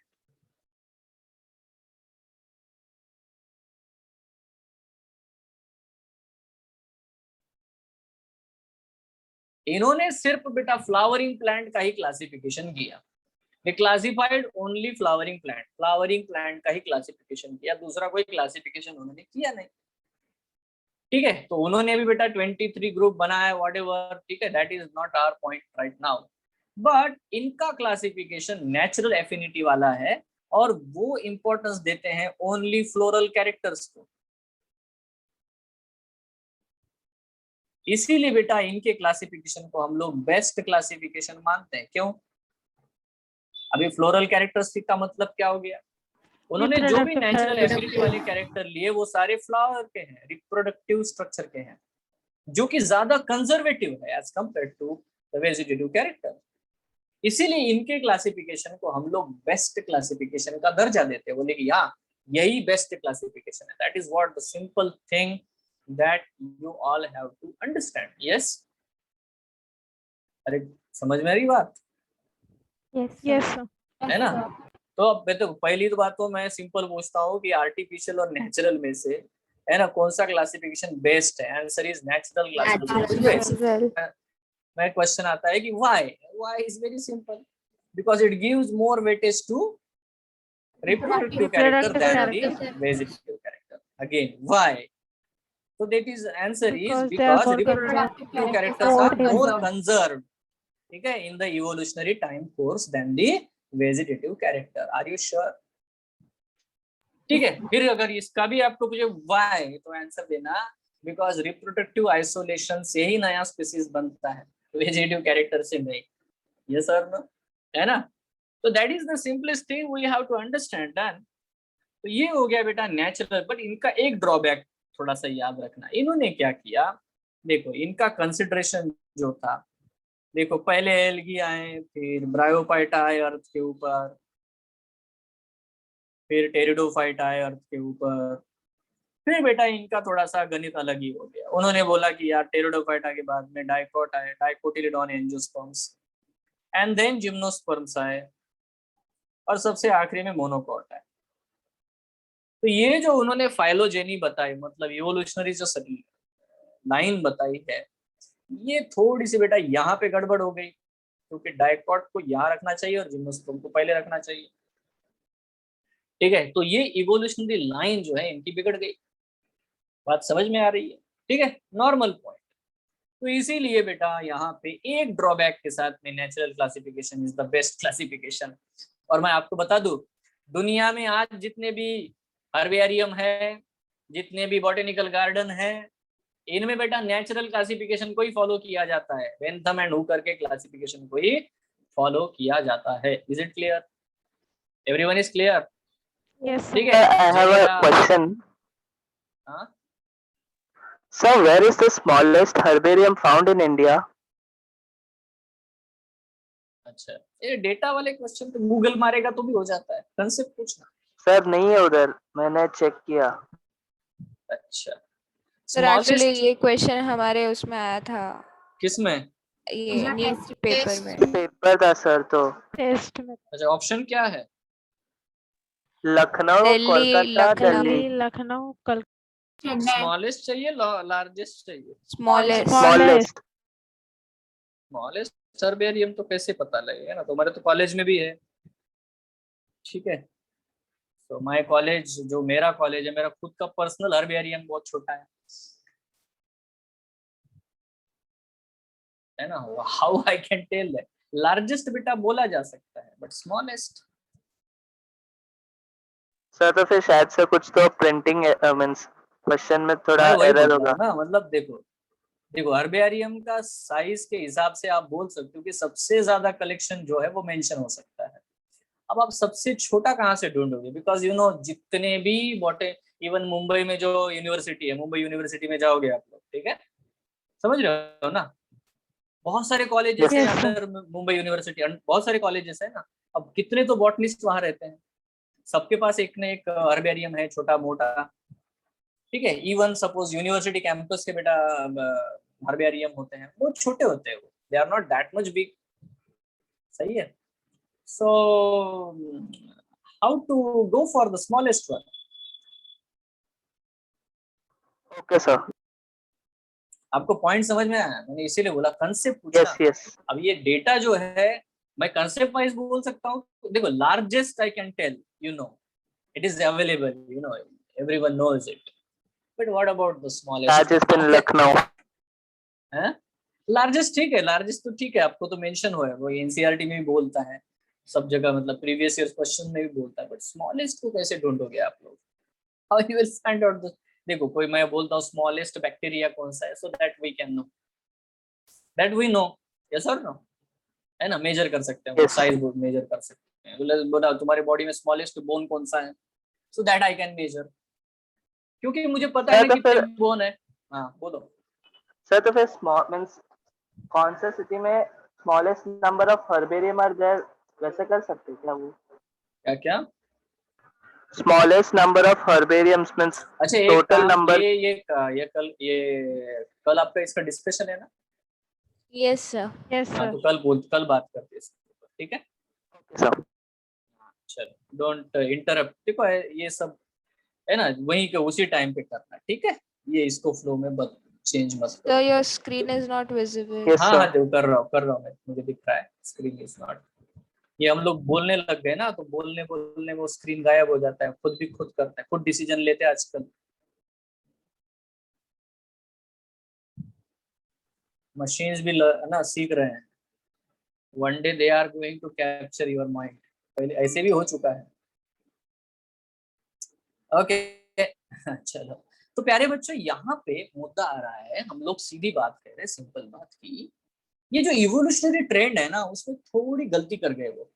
देखो ये लोग भी है ना बहुत मेहनत की उन्होंने, क्योंकि देखो इतने फ्लावरिंग प्लांट है, एंजियोस्पर्म्स का बहुत बड़ा ग्रुप है बेटा, इसको क्लासिफाई कर पाना इतनी आसान बात नहीं है।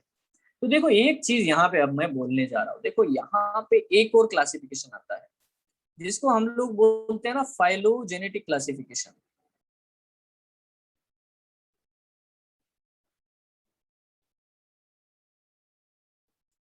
अब इसको प्रपोज करने Classification वाले based on evolutionary relationship. Yes ठीक है, हम लोग ये कह सकते हैं कि फाइलोजेनेटिक क्लासिफिकेशन जो है इसको प्रपोज करने वाले भी बहुत सारे साइंटिस्ट हैं, जैसे हेचिंसन है, या तो हम लोग बोलते हैं ये वाला नाम खास करके Engler and Prantl.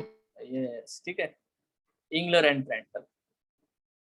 इन्होंने भी एक बुक लिखा बेटा धूम 4, ठीक है, पी फ्लैंजेन है ना फैमिली डाई नेचुरली केन पी फ्लैंजेन फैमिली, मतलब फैमिलीन फैमिली है ना, स्पीसीज प्लांटारम आया, जिनेरा प्लांटारम आया, ठीक है, पर इन्होंने लिखा फैमिलियन प्लांटारम, ठीक है। सो ये बुक्स आती चली गई ये, बट इनके हिसाब से जो इन्होंने अरेंजमेंट किया इनका भी क्लासिफिकेशन एक्चुअली नेचुरल क्लासिफिकेशन है, ये बात याद रखना। इनका क्लासिफिकेशन उन्होंने कोई चेंज थोड़ी किया, जो क्लासिफिकेशन है ना बेंथम एंड हुकर ने दिया है उसको इन्होंने जैसे के वैसे एक्सेप्ट भी किया, बट इन्होंने इनको रीअरेंज किया कैरेक्टर्स को according to the evolutionary relationship, ठीक है। एंड सो दैट जब भी बेटा ये इन्होंने इवोल्यूशनरी रिलेशनशिप के हिसाब से ये सब सारे कैरेक्टर्स को इन्होंने जैसे ही अरेंज करना शुरू किया तो ये चेंज बेटा आ गया। पहले कौन आया बेटा जिम्नोस्पर्म, और बाद में कौन आता है डाइकोटिलेडॉन, ठीक है। So that is what the point we have to understand. But what you are actually you understand by the phylogeny. आप फाइलोजेनी को कितना सही से समझते हो, जैसे कि बेसिक मैं यहाँ पे लेता हूँ, देखो ये ब्लू ग्रीन एल्गी, क्या बेटा ये blue green algae, blue green मान लेते हैं कि आज से, ये जो मैं टाइम स्केल बता रहा हूँ ये सही नहीं है, बस इसको यूज करेंगे हम लोग, ठीक है। आज से मान लेते बेटा कि 10,000 ईयर्स, ठीक है, 10 के ईयर्स के पहले ब्लू ग्रीन एल्गी अर्थ के ऊपर आए, ऐसा हम लोग आर्बिटरीली लेते हैं, थोड़ा सा ज्यादा नंबर लेते हैं, ठीक है, 50,000 ईयर्स एगो, ठीक है।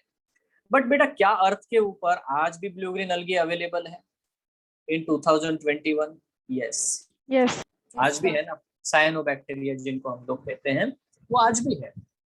अब हुआ क्या, हम लोग ये मानते हैं कि ब्लू ग्रीन एल्गी में थोड़े बहुत चेंजेस हुए, और थोड़े बहुत चेंजेस होने के बाद में यहाँ पे हमें देखने को मिला कि ब्लू ग्रीन एल्गी से सबसे पहले हमें देखने को मिला कि चलो ग्रीन एल्गी प्रोड्यूस हुए, बाइफरकेट हुए, एक ब्रांच निकली, तो ग्रीन एल्गी के एंसेस्टर तो ब्लू ग्रीन एल्गी ही है, ठीक है। उसके साथ साथ बेटा हम लोगों को ये भी पता चला कि ये हुआ लगभग 30,000 ईयर्स एगो, ठीक है। सो 30,000 साल पहले बेटा ग्रीन एल्गी आए, और यहाँ मान लेते बेटा कुछ 10,000 ईयर्स एगो, ठीक है, 10,000 ईयर्स एगो यहाँ पे हमको देखने को मिलता है कि ब्राउन एल्गी ओरिजिन हुआ, and then some 5,000 years ago एक ब्रांच और निकली, और बेटा हमें रेड एल्गी देखने को मिलते हैं। तो ऐसे अलग अलग प्रकार के एल्गी जो आज भी अवेलेबल है 2021 में, है ना, तो इनका जो एंसेस्टर है, या इवन आज के ब्लू ग्रीन एल्गी, इन चारों का जो एंसेस्टर है, अगर हम फ्लैशबैक में जाते हैं तो बेटा ये है ब्लू ग्रीन एल्गी। तो ये मैं कहता हूँ कि ये सारे एल्गी एक दूसरे से रिलेटेड है, इवोल्यूशनरी रिलेशनशिप हमने सेटअप कर दिया। बट क्या आपको ये नहीं लग रहा कि ये ट्री डायग्राम बन गया, एक ट्री जैसा बना? यस सर ना, यस सर। यस करेक्ट है ना। देखो हम लोग बोलते हैं फाइला मतलब ट्री, ट्री का लीफ जो होता है वो फाइला है, फाइलम इज व्हाट द है ना ट्री लीफ। तो इसीलिए है ना हर एक फाइला जो है phylum phylum phylum, that is what the point, हर जो ग्रुप है वो एक दूसरे से कहीं ना कहीं इवोल्यूशनरी रिलेटेड है। तो इसको, इस डायग्राम को हम लोगों ने फाइलोजेनेटिक ट्री कहा, समझ रहे हो? इसको हम लोगों ने क्या कहा बेटा, फाइलोजेनेटिक ट्री, और इसकी स्टडी को हम लोग फाइलोजेनी कहते हैं। इतना सबको समझ में आता है, आसान है। So what is phylogeny? Study of the evolutionary trends और study of the evolutionary history और study of the evolutionary relationships, इसको मैं फाइलोजेनी कहता हूँ। I want to show you different terminology. आपने कभी बेटा गेम खेला है Clash of Clan? Yes sir. Have you played the game yes sir. Clash of Clan? Clan ये वर्ड जानते हो? क्लैन का मतलब होता है बेटा team, group. Yes sir.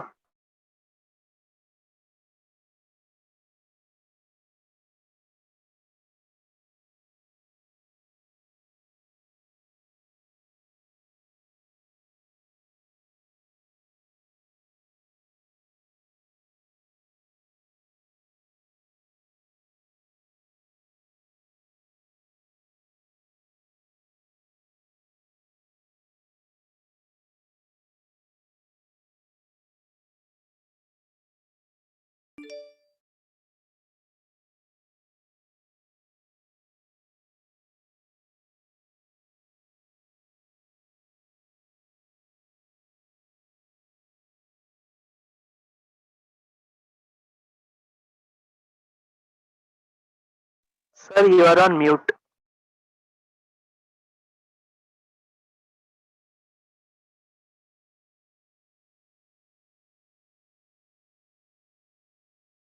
Okay, thank you.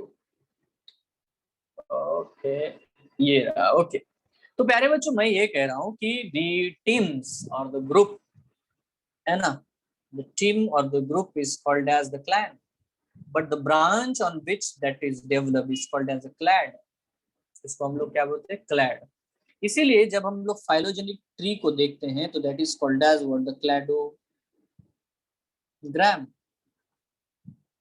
and the study is called as what, the cladistics। ठीक है, see when I say the evolutionary history of an phylum, of an group, it's called as the phylogeny। but when I say what is the relationship between the ancestors, how it is related, ठीक है, then I will say it is a cladistics। कितने लोगों को समझ में आ रहा है difference? वैसे तो एक ही है ये चीज, it's the same thing,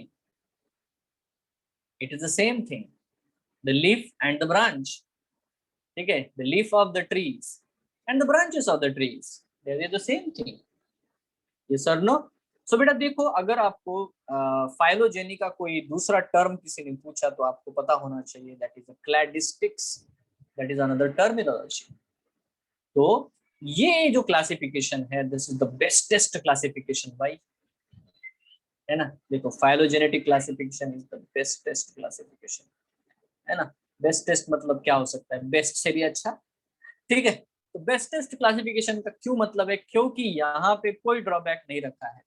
यहाँ पे इवन बेटा नेचुरल एफिनिटी के साथ साथ में इवोल्यूशनरी हिस्ट्री को, इवोल्यूशनरी रिलेशनशिप को, मतलब फाइलोजेनी को, क्लैडिस्टिक्स को हमने कंसिडर किया, and so that this classification is a perfect classification, ठीक है। It is the best classification among the natural one, the artificial one, and this one, phylogeny one। Is it clear? Yes, everyone?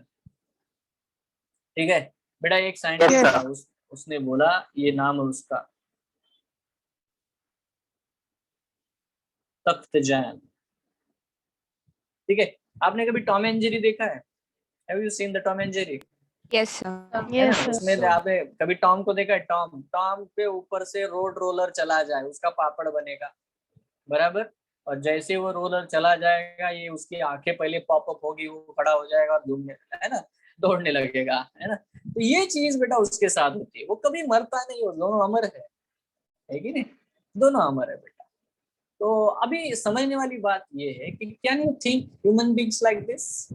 Human being के बारे में सोचो, क्या human being के साथ ऐसा हो सकता है? रोड रोलर चला गया, पापड़ बन गया, फिर से उठा, ऐसा तो पॉसिबल नहीं है। But imagine the human being without the bones, एक ह्यूमन बीइंग को विदाउट बोन्स, बोन नहीं है उसके, एंडोस्केलेटन पूरा चला गया, तो क्या होगा बताओ ह्यूमन बीइंग का? ऐसे नहीं, मतलब क्या बोलते हैं, कपड़े के लगदे जैसा नीचे गिर जाएगा, रबर जैसा, है ना, उठेगा ही यस नहीं। Yes. Yes or no? है ना? कोई भी बेटा आप मैमल उठा लो जिसमें एंडोस्केलेटन होता है, उसका अगर आप एंडोस्केलेटन हटा दोगे, बोन्स हटा दोगे, तो उसकी कोई वैल्यू रहेगी नहीं, No, है ना, sir. उसका लोकोमोशन पूरी तरह से कोलैप्स हो जाएगा। तो बेटा तख्तजान यही कहता है, बोलता है ना, the classification without phylogeny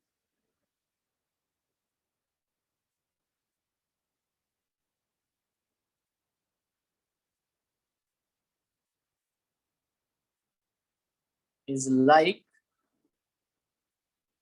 flesh without bones। समझ रहे हो? ठीक है, सो ये उसका स्टेटमेंट है, और इसके ऊपर एम्स में 2 बार क्वेश्चन पूछा गया है कि हु सेड दिस, अच्छा किसने बोला, तो नाम है बेटा Takhtajan. He is also great supporter of this theory of phylogenetic classification. Done, कौन है बेटा, क्या नाम है उसका? तख्तजान, है ना। So this is very very clearly you have to understand. Hutchinson नाम का साइंटिस्ट है, वो भी बेटा, इंगलर और प्रेंटल है ना, ये भी, और तख्तजान, ये सब लोगों ने फाइलोजेनेटिक क्लासिफिकेशन को बहुत ज्यादा सपोर्ट किया, ठीक है, और बेटा सामने लाया, उसके ऊपर मेहनत की। इसके बाद में ये कुछ क्लासिकल थिंग हुए जो क्लासिफिकेशन की, इसके साथ साथ ये तो बेस्ट क्लासिफिकेशन है ही, क्योंकि ये नेचुरल क्लासिफिकेशन को, है ना, फॉलो करता है। इसके बाद एक और टाइप है बेटा जिसको हम लोग क्या बोलते हैं, नंबर क्या है इसका, 4th, अभी 5th वाला लेते हैं, ठीक है। ये क्लासिफिकेशन है बेटा न्यूमेरिकल टेक्सोनॉमी,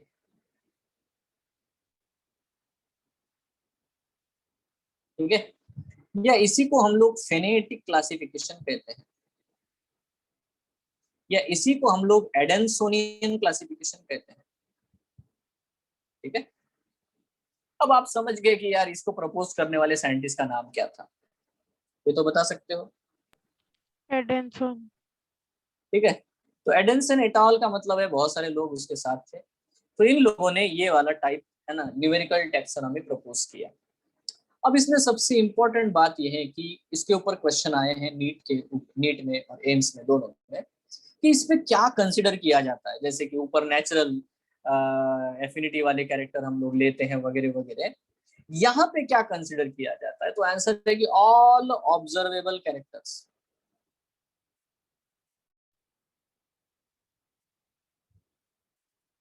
मतलब आपने कोई ट्री ले लिया ना, तो उसके रूट्स कैसे हैं, कितने हैं, क्यों है, क्या है, उसके लीव्स कितने हैं, क्या है, कैसे, सारा बेटा है, एकदम से रूट से लेकर टिप तक, फ्लावर, सारे कैरेक्टर कंसीडर करने, जो भी आप ऑब्जर्व कर सकते हो सब कंसीडर कर लो, एवरी कैरेक्टर। अब प्रॉब्लम क्या है कि कोई भी आम इंसान, इवन सुपरमैन को भी आप काम पे लगा दोगे कि भैया तुझे क्लासिफिकेशन करना है, उसको तो पहले पढ़ाई लिखाई करनी पड़ेगी, उसको तो उड़ना वगैरह आता है, ठीक है। देखो मुद्दा ये है कि देखो अगर ऐसा क्लासिफिकेशन हमें करना है, और सारे ही कैरेक्टर एक ही प्लांट के थोड़ी है, इतने सारे प्लांट के अगर सारे कैरेक्टर्स अगर लेके बैठेंगे हम लोग, तो बेटा हम लोग को 10 बार जन्म लेना पड़ेगा। 0.5 मिलियन बेटा ये है प्लांट्स, है कि नहीं, तो बेटा बड़ी मुश्किल बात है। सो वी कैन नॉट डू मैन्युअली, ये चीज हम मैन्युअली नहीं कर सकते, तो कैसे करते हैं, कैसे करते हैं, कंप्यूटर ठीक है, बेस्ड एनालिसिस, क्या करते हैं बेटा, कंप्यूटर बेस्ड एनालिसिस। यस। तो यहाँ पे बेटा हम लोग क्या करते हैं, यूज दी कंप्यूटर्स, ठीक है, या तो हम लोग बताते बेटा आईटी, आईटी का मतलब होता है इंफॉर्मेशन टेक्नोलॉजी को यूज करना है। देखो जो ब्रांच है जिसको हम लोग बोलते हैं बायो इंफॉर्मेटिक्स, बायो इंफॉर्मेटिक्स क्या चीज है बेटा, देखो use biological data can be handled with this software programmes, है ना, सॉफ्टवेयर प्रोग्राम्स को बेटा हम लोग यूज करते हैं, डीबीएमएस को हम लोग यूज करते हैं, डेटाबेस मैनेजमेंट सिस्टम। इनकी लैंग्वेजेस थोड़ी अलग होती है, जावा, सी प्लस प्लस, ये वाली लैंग्वेजेस इसकी नहीं होती, इनकी कुछ अलग लैंग्वेजेस है, हैमर वगैरह, ठीक है, this type of the language they use. But bio informatics में डेटाबेस मैनेजमेंट सिस्टम है, जैसे हमारे पास ऑपरेटिंग सिस्टम है ना, एंड्रॉयड है या वैसे वैसे डेटाबेस मैनेजमेंट सिस्टम के यूज करके बेटा हम लोग यूज बायोलॉजिकल डेटा को, है ना, कंसिडर करते हैं. But the problem is this languages do not understand the characters. They understand what they understand. We have to convert the characters into some numbers or some codes.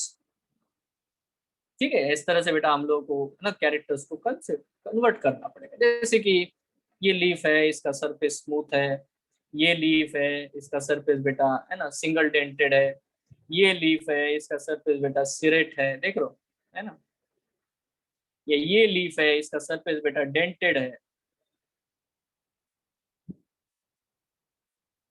अब इतने सारे character है, मैंने इसको बोला है leaf surface 1, leaf surface 2, leaf surface 3, leaf surface 4. अभी इसमें कुछ तो और भी डालना पड़ेगा. 1 है स्मूथ है 1s, 2 है 1 डेंटेड सिंगल स्टिरेट है बेटा 1c.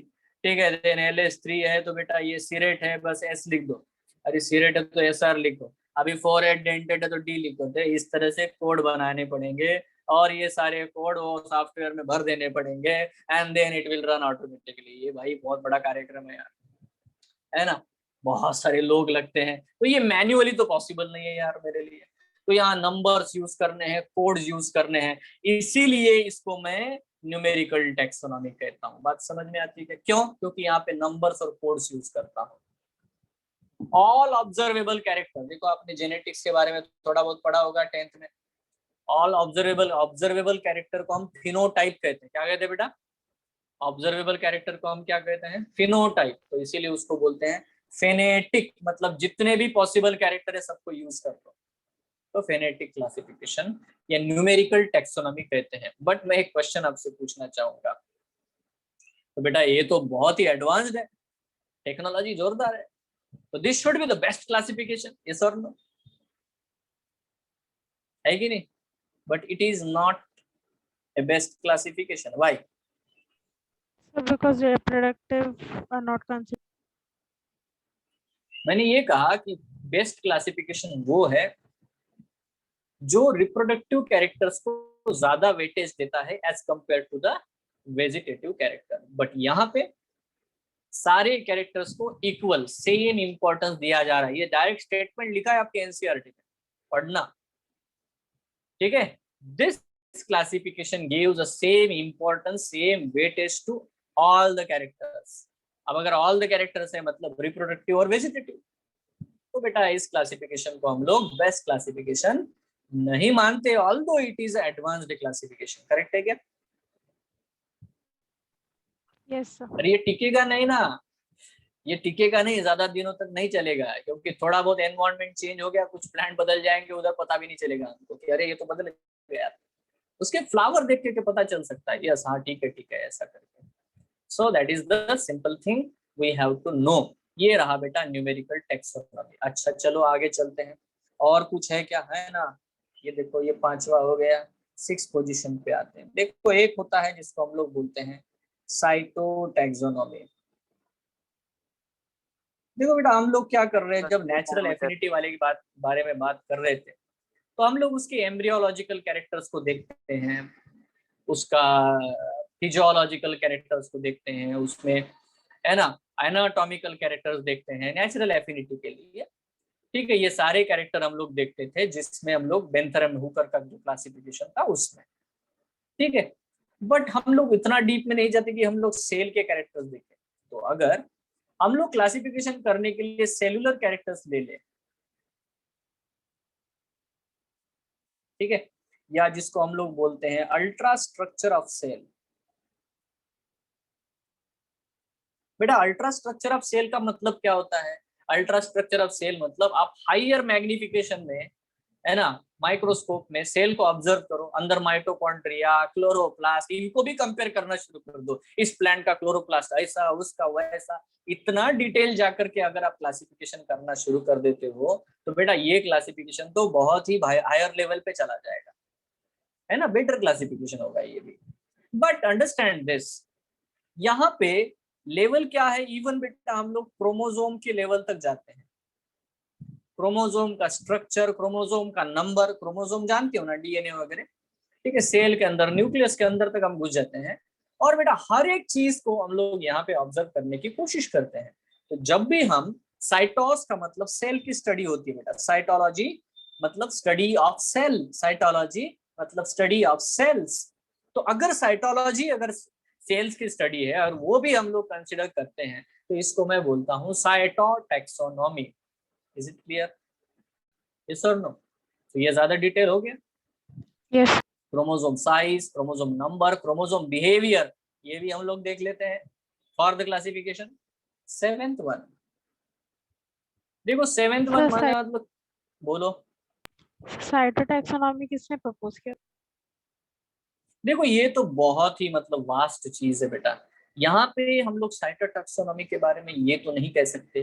देखो ये सारे पार्ट है नेचुरल क्लासिफिकेशन के ही, ठीक है, इवन न्यूमेरिकल टैक्सोनॉमी के, क्योंकि हमने ऑल ऑब्जर्वेबल कैरेक्टर्स को देखना शुरू किया। ठीक है, so different workers are involve in this type of the things. बात समझ रही है? ठीक है, Yes. जैसे हम लोग बोलते हैं ना ये एंड्रॉइड किसने डेवलप किया, बड़ा मुश्किल काम है कि नहीं? तो one by day it is going on and improving and improving and improving. So no name of scientist, just all are working.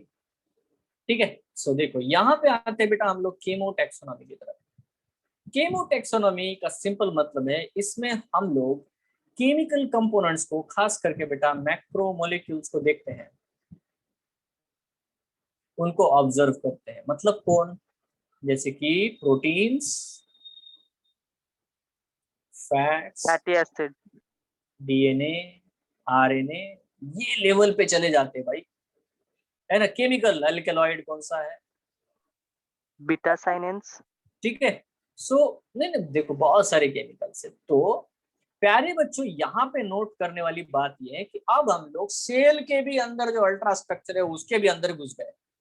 मतलब बताओ कि प्रोटोप्लाज्म कौन से प्रोटीन है, इसमें कौन से प्रोटीन है, वो उसमें कौन से प्रोटीन है, ये सब देखना लग जाते हैं। मैं आपको एग्जांपल के फॉर्मेट में बता सकता हूँ। अगर देखो हम लोग बोलते हैं ना हमारे ब्लड में हीमोग्लोबिन है, अब हीमोग्लोबिन तो प्रोटीन होता है, proteins are made up of the amino acids. ठीक है, हर प्रोटीन में एक पर्टिकुलर सीक्वेंस होता है बेटा अमीनो एसिड्स का। ठीक है, अमीनो एसिड सीक्वेंस से प्रोटीन जो है फंक्शनल प्रोटीन बनते हैं। अगर हम लोग हीमोग्लोबिन निकालते हैं ना, हमारा खुद का हीमोग्लोबिन, ठीक है, और उसका सीक्वेंसिंग करते हैं, उसमें अमीनो एसिड सीक्वेंस क्या है ये चेक कर लेते हैं हमारे हीमोग्लोबिन का। और बेटा साथ में हम लोग चिंपैंजी का भी हीमोग्लोबिन ले लेंगे, और तो और बेटा गोरिल्ला का भी हीमोग्लोबिन ले लेंगे। ठीक है, अब ये तीनों का हीमोग्लोबिन लिया और बेटा हम लोग टेस्ट करने लग गए, तो पता चला कि अमीनो एसिड सीक्वेंस जो है ह्यूमन बीइंग के और चिंपैंजी के 95% मैच कर रहा है, और ये और बेटा ह्यूमन बीइंग के और गोरिल्ला के बेटा 80% मैच कर रहे हैं। तो आप बता दो कौन क्लोज है हमारे? Chimpanzee. ये सिंपल पॉइंट है। वैसे भी chimpanzee is very close to us, very close to us. ठीक है, और एक ही फैमिली से है। ठीक, तो that's what we want to understand. Amino acid sequence अगर हम निकाल लेते हैं, उनको टैली करते हैं, तो हमें पता चलता है। तो हमारी एनसीईआरटी लिखती है कि केमोटैक्सोनॉमी और साइटोटैक्सोनॉमी हम लोग तो तब यूज करते हैं जब हम क्लासिफिकेशन में अटक गए हैं, दो हमारे सामने सैंपल है और उनमें क्लासिफाई ही नहीं कर पा रहे। या तो इसको बेटा बैक्टीरियल जो है क्लासिफिकेशन में यूज किया जाता है ज्यादा करके, मतलब प्रोकैरियोटिक जो सेल्स होते हैं, सिंगल सेल्स, ठीक है, इन लोगों के क्लासिफिकेशन में हम लोग इसको यूज करते हैं बेटा। बैक्टीरियल क्लासिफिकेशन को हम लोग यूज करते हैं, ठीक है, प्रोकैरियोटिक क्लासिफिकेशन को हम लोग यूज करते हैं केमोटैक्सोनॉमी। और we use to resolve the problems with this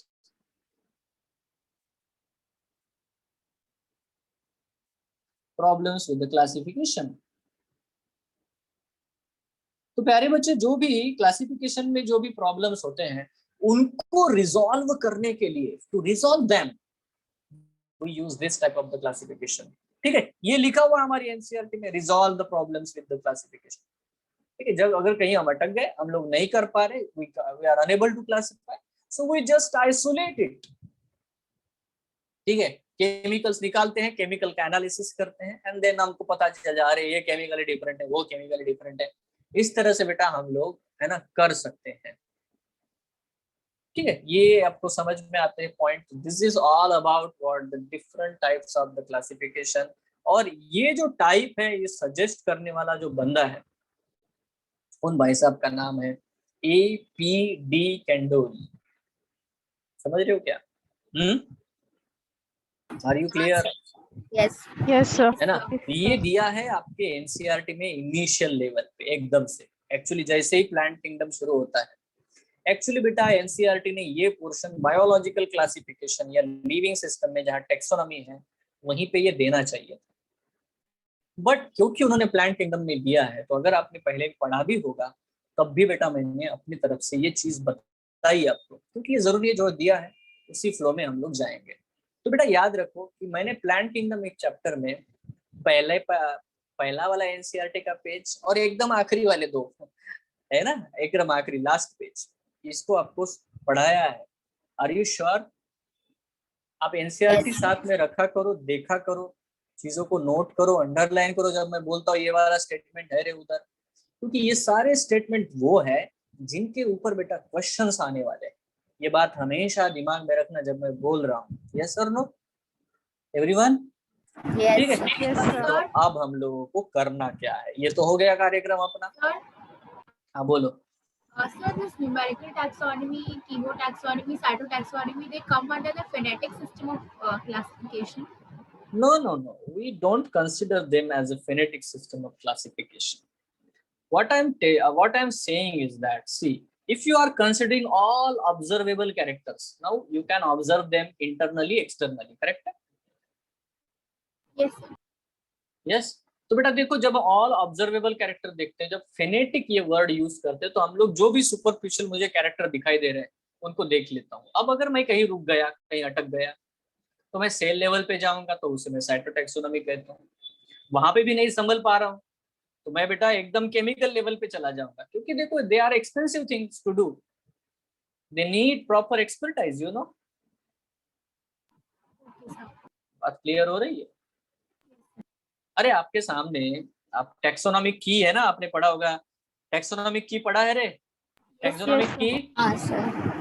है ना। टेक्सोनॉमिक की अगर आप पढ़ते हो प्यारे बच्चों, तो यार वहां पे बहुत सारे क्लासिफिकेशन निपट जाते हैं। वहां पे आपको केमिकल लेवल पे जाने की जरूरत नहीं है, साइटोलॉजिकल लेवल तक जाने की बिल्कुल जरूरत नहीं। जरूरत है क्या? नहीं है। हम ये कह रहे हैं ये 6th और 7th पॉइंट तब यूज होता है जब हम अटक जाएंगे, तो to resolve the problem with the classification any type, and artificial हो, किसी भी लेवल पे हो, unless and until we don't do that. Yes और नो? यस, आगे बढ़े Yes, बच्चों? sir. Okay, now what we are going to learn. ठीक है, अब हमारा फ्लो क्या है मैं आपको बताता हूँ। हम लोग पढ़ने वाले बेटा 5 अलग अलग ग्रुप प्लांट्स के, है ना। अरे यार सर ये क्या क्या पढ़ने वाले हैं, बता रहा हूँ अभी। देखो देखो प्यारे बच्चों, हम लोग पढ़ने वाले हैं पहले तो एल्गी। एल्गी पढ़ने वाले हैं, और एल्गी में हम 3 प्रकार के एल्गी के ग्रुप के बारे में पढ़ेंगे। एक को हम लोग कहते हैं बेटा क्लोरोफाइसी, जिनको हम प्यार से ग्रीन एल्गी कहते हैं। एक को हम लोग कहते हैं बेटा फियोफाइसी, जिनको हम प्यार से बेटा ब्राउन एल्गी कहते हैं। और एक तो है जिनको हम लोग पढ़ने वाले हैं रोडोफाइसी, जिनको हम लोग कहते हैं रेड एल्गी। क्लियर है? 3 प्रकार के एल्गी के बारे में पढ़ने वाले हैं। उसके बाद बच्चों हम लोग पढ़ने वाले हैं ब्रायोफाइटा के बारे में। ठीक है, अभी जो ब्रायोफाइटा है इसमें बेटा हम लोग 3 ग्रुप के बारे में पढ़ेंगे। एक जिसको हम लोग कहते बेटा हिपैटिकोप्सीडा, दूसरा है बच्चों एंथ्रोसिरोटॉप्सीडा, और तीसरा ग्रुप है बेटा, इसको हम लोग कहते हैं ब्रायोप्सीडा। इनके कॉमन नेम है लिवरवर्ट, हॉर्नवर्ट और मोसेस, है ना। लिवरवर्ट, हॉर्नवर्ट और मोसेस के बारे में हम लोग पढ़ने वाले हैं। इजी है ना, बहुत आसान है बेटा, कल शाम तक भूल जाओगे, कोई प्रॉब्लम नहीं, आसान है, इजी टू फॉरगेट, बहुत इजी। चलो आगे चलते हैं। Pteridophyta, oh my God, pteridophyta में हम लोग ज्यादा ग्रुप पढ़ेंगे बट उतना ज्यादा डिटेल नहीं है, ठीक है। एक को बोलते बेटा टेरोप्सिडा, ओके। दूसरा है बेटा लाइकोप्सिडा, ठीक है, टेरोप्सिडा, लाइकोप्सिडा,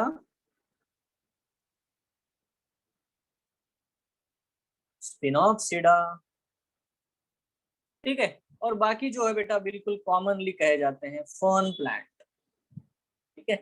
तो इनको हम लोग जो है फर्न प्लांट तो यही होते हैं, ठीक है। एक जो ग्रुप है इनको हम लोग बोलते हैं साइलोप्सिडा, ठीक है। सो दैट्स इट, फर्न प्लांट तो हम पढ़ने वाले हैं, ठीक है। फर्न, इनको फर्न प्लांट बोलते हैं, pteropsida. Then the fourth one we are going to learn about the gymnosperms.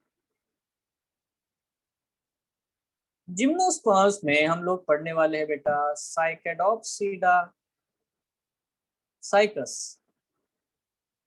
साइकेडोप्सिडा, ठीक है। कोनिफेरोप्सिडा, coniferous plants, and then the last one is what, the Nitopsida, Netum, done. और बेटा यहाँ पे देखो इंट्रोडक्टरी होगा, बस एंजियोस्पर्म्स को ज्यादा पढ़ेंगे ही नहीं हम लोग, क्योंकि देखो एंजियोस्पर्म के लिए डेडिकेटेड अलग चैप्टर ही दिए गए हैं, इसलिए हम बस ऐसे छू के निकल जाएंगे एंजियोस्पर्म्स को, ठीक है, ज्यादा इंपॉर्टेंस नहीं देंगे।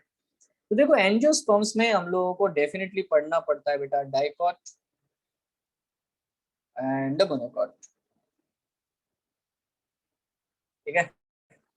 सो are you sure, are you ready,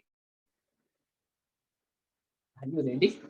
it's simple, बहुत Yes, आसान है बेटा, बहुत ही आसान है, ज्यादा मुश्किल नहीं है। देखो क्या होता है जब हम लोग एक साथ सारी सीढ़ियां देख लेते हैं ना, मतलब देखो बहुत ऊंचाई पे चढ़ना है और हम लोग सारी सीढ़ियां एक साथ देख रहे हैं, तो हमें लगता है कि यार मैं कर पाऊंगा नहीं कर पाऊंगा, but you know there is only very simplest solution to this problem. क्या सॉल्यूशन है बताओ?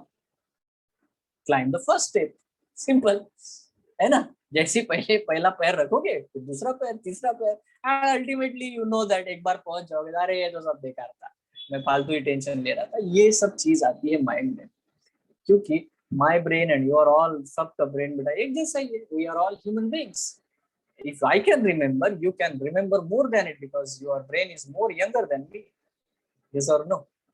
सो this is very simple and very simple, ठीक है। Now I will just tell one thing, हमें बेटा यहाँ फोकस करना है अभी एल्गी के बारे में।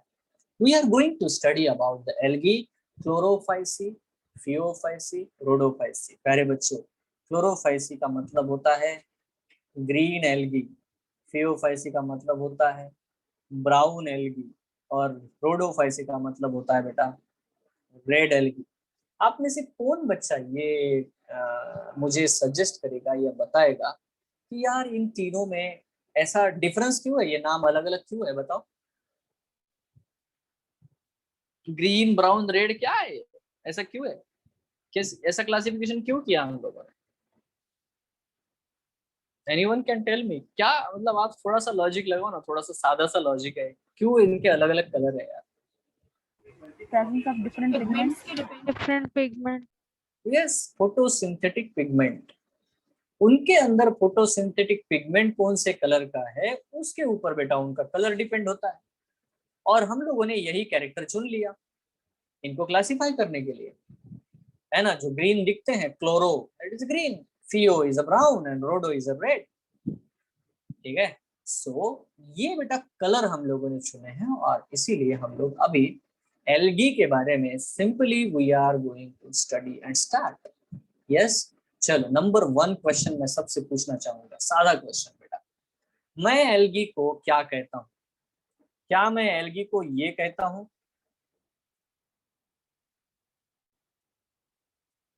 मतलब जितने मैंने प्लांट नीचे लिखे हैं उनमें से सिर्फ एक ही तो है जो थैलोफाइटा में आता है, बाकी आते हैं क्या? यस और नो? हमने क्लासिफिकेशन पढ़ा है, Yes, sir. है ना। बताओ, मैं एक क्वेश्चन पूछता हूँ बेटा, एल्गी में किसी में भी एम्ब्रियो बनता है क्या? No, sir. No, sir. नहीं बनता, एम्ब्रियो नहीं बनता, है ना, बिल्कुल सही बात है। आपको बताया मैंने।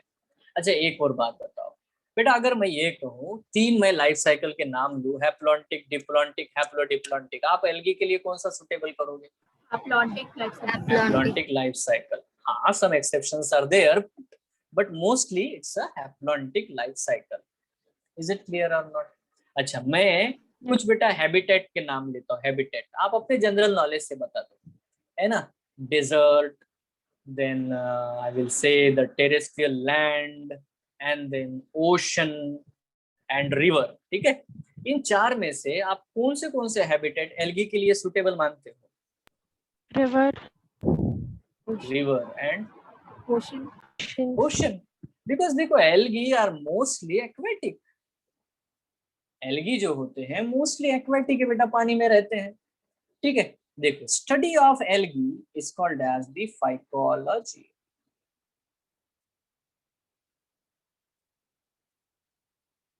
एल्गी की स्टडी को हम लोग क्या कहते हैं बच्चों? फाइकोलॉजी। समझ रहे हो? जैसे कि फंगस की स्टडी, अपने फंगस शायद पढ़ा नहीं होगा, पढ़ा क्या बेटा? फंगस पढ़ा है? start, yes, Start one. हाँ, स्टार्ट हुआ ना, हाँ। तो स्टार्ट हुआ मतलब ये तो होगा। Mycology. एग्जैक्टली। ठीक है, देखो तो माइकोलॉजी जो होता है वो फंगस की स्टडी है, phycology is the study of what? The algae. Simple है ना ये? कोई बहुत बड़ी बात है क्या? बिल्कुल नॉर्मल, बिल्कुल साधारण सी चीज है बेटा। तो अगर हम बच्चों, प्यारे बच्चों, यहाँ पे हेडिंग देते हैं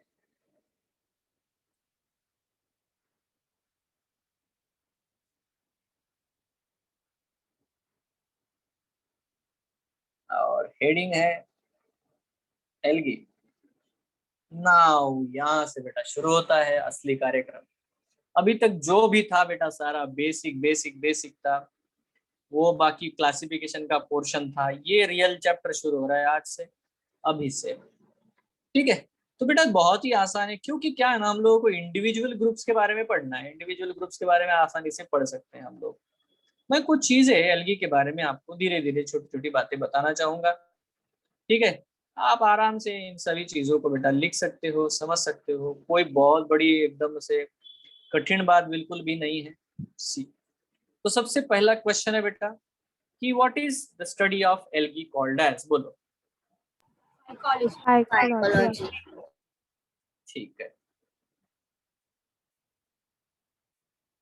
ठीक है, इसको हम लोग बोलते हैं बच्चों फाइकोलॉजी। इवन हम लोग ये भी बोल सकते हैं ना एल्गोलॉजी। इससे सिंपल है ना, ये तो समझ में आ जाता है। एल्गोलॉजी बोलते तो हाँ भैया है, बराबर है, GO होना चाहिए। ठीक है, एल्गोलॉजी। तो फिर क्वेश्चन आता है कि ये जो है पूरी दुनिया भर में सबसे पहले फाइकोलॉजी ये टर्म किसने लाई? या हम लोग ये बोल सकते हैं कि फादर ऑफ फाइकोलॉजी हम लोग किसे बोलेंगे? ठीक है, जो जिन्होंने बहुत ज्यादा बेटा काम किया था, ये जो है ना रिप्रोडक्शन इनका कैसे होता है ये ढूंढने में, तो बेटा इनका नाम है फ्रिस्ट।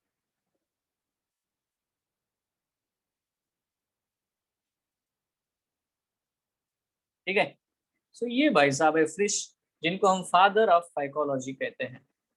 ठीक है, इसके बाद में बेटा अगर हम लोग देखेंगे कि एक बहुत ही इम्पोर्टेंट वर्क जो इंडिया के ओशंस में किया, इंडियन रिवर ने, भाई साहब जो है जिनको हम फादर ऑफ इंडियन फाइकोलॉजी ये टर्म देंगे। ठीक है, आप लिख सकते हो बच्चों, क्योंकि मुझे जितना समय लग रहा है उतना ही आपको ले। MOP अयंगर। ठीक है, तो ये अयंगर भाई साहब थे, MOP अयंगर। OP अयंगर करके भी फेमस है। सो इनको बेटा हम लोग कहते हैं इंडियन, है ना, फाइकोलॉजी के फादर। ठीक, so that's it, we definitely know. और बेटा एल्गी को हम लोगों ने थैलोफाइटा में इंक्लूड करके रखा हुआ है, ये आप बहुत अच्छे से जानते हो। ठीक है, अब यहाँ बहुत ही इम्पोर्टेंट चीज ये हमें समझ में आती है कि क्या बेटा इसमें होगा। मेन चीज, ठीक है, मेन चीज ये है कि थैलोफाइटा do not have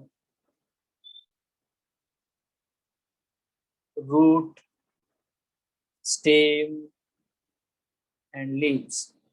इनमें रूट, स्टेम, लीव्स ऐसी कोई चीज एग्जिस्ट नहीं करती है ना। आप बोलो ये रूट है, ये स्टेम है, ये लीव्स है, ऐसा कुछ भी नहीं हो सकता। इनमें रूट जैसा, स्टेम जैसा, लीव जैसे स्ट्रक्चर होते हैं, root like, stem like, leaf like. But root, stem, leaves ऐसा बेटा हम लोग बिल्कुल भी इसमें बांधते नहीं, होता नहीं है। देखो ये जितने भी होते हैं सारे के सारे, अगर अगर हम एल्गी के बारे में बात करें तो देखो algae are chlorophyll bearing. Chlorophyll इनके पास होता है, मतलब क्या करेंगे ये, है ना, ये क्या करेंगे बताओ, क्लोरोफिल बियरिंग, फोटोसिंथेसिस, ग्रीन है ना ये, क्लोरोफिल बियरिंग है ना, सिंपल, बहुत ही सिंपल बॉडी होती है इनकी, ठीक है, सिंपल। एंड थैलॉइड, थैलॉइड मतलब no root no stem, thalloid, thallus जैसे, ठीक है, थैलॉइड। एंड ऑटोट्रॉफिक, ऑटोट्रॉफिक का आप मतलब समझते हो, ठीक है। So they are chlorophyll bearing, simple, thalloid and autotrophic organisms, ठीक है। उसके बाद बेटा एक और खास बात होती है, क्योंकि इनके पास लीव्स नहीं है, तो देखो ये डेफिनेटली बेटा दे do not have stomata for gases exchange.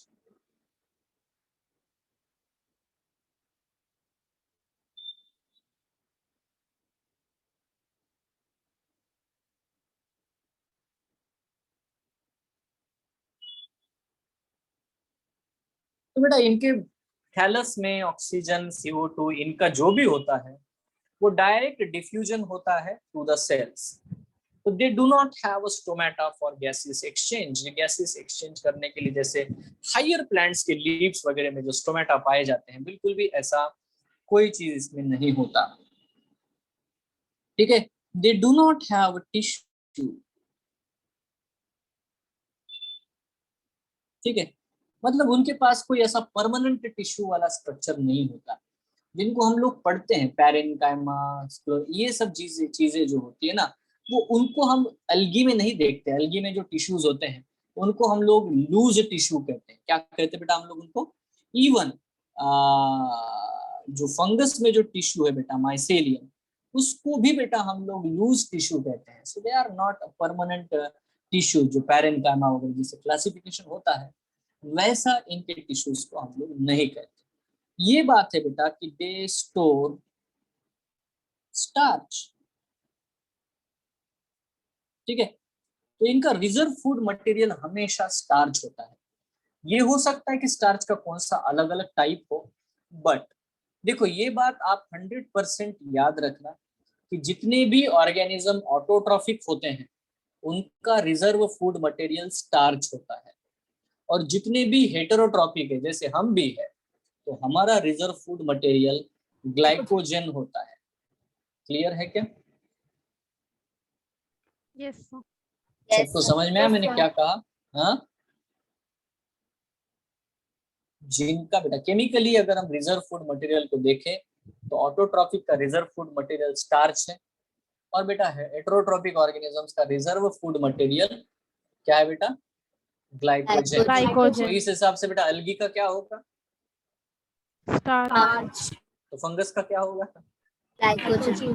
बहुत बढ़िया, चलो बहुत सही, आसानी से समझ गए, सही बात है। देखिए एल्गी की एक बहुत ही इंपॉर्टेंट और खास बात ये है कि अगर हम लोग ब्रायोफाइट, टेरिडोफाइट इनके सेक्स ऑर्गन्स देखें ना, तो इनके सेक्स ऑर्गन मल्टी सेलुलर होते हैं, मतलब है ना ज्यादा सेल से बने हुए। बट बेटा इनके जो सेक्स ऑर्गन्स होते हैं, ये बात बहुत इंपॉर्टेंट है कि they have unicellular sex organs, ठीक है। इनके पास बेटा यूनिसेलुलर सेक्स ऑर्गन्स होते हैं, मतलब सिंगल सेल का बेटा सेक्स ऑर्गन होता है, ठीक है। फॉर एग्जाम्पल अगर हम लोग देखें यहाँ पे तो हम लोग बोलते हैं बेटा एंथेरिडियम, एंथेरिडियम ये जो है बेटा मेल सेक्स ऑर्गन होता है, ठीक है। और ऊगोनियम ऐसा कहते हैं हम लोग, सिंगल सेल है ना, ऊगोनियम इसको बोलते हैं बेटा the female sex organ. Actually ये ऑर्गन कहना भी इसको गलत है, क्योंकि ठीक है ये ऑर्गन है नहीं, ये टिश्यू भी नहीं, ये तो सिंगल सेल है।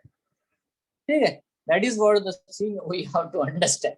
But you know to compare, जैसे हम लोग बोलेंगे ना, to compare the cell structure, है ना, कंपेरेटिवली देखेंगे जो मल्टी सेलुलर है उनके साथ अगर हम लोग कंपेयर करते हैं तो sex organs are unicellular and mostly, है ना, एंड नॉन जैकेटेड, मतलब उनके ऊपर कोई कवर नहीं होता, नॉन जैकेटेड। ठीक है, so they do not have any coating, they do not have any cover, ठीक है, they are just open naked sex organs। see, this is very simple because they are very simple। अच्छा, एक बात और मुझे बताओ बेटा कि क्या लिखूंगा, दे शो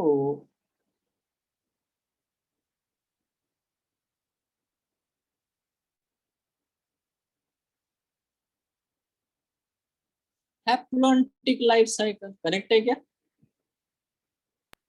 Yes, sir. ये तो पता है आपको, they show the haplontic life cycle. ठीक है, the thallus is always haploid, now haploid compared to the diploid n, ठीक है।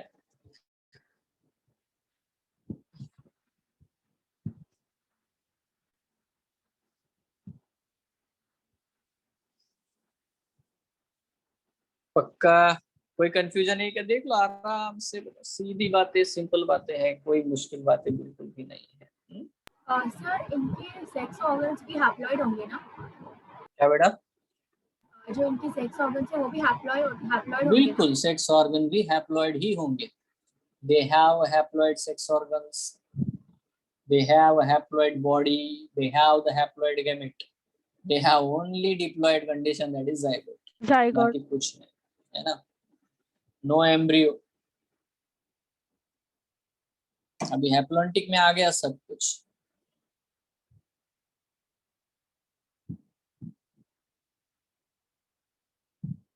तो ये कुछ बहुत ही जनरल टर्मिनोलॉजी, जनरल बातें हुई एल्गी के बारे में, वो photosynthetic and this and that and सारी चीजें हो गई।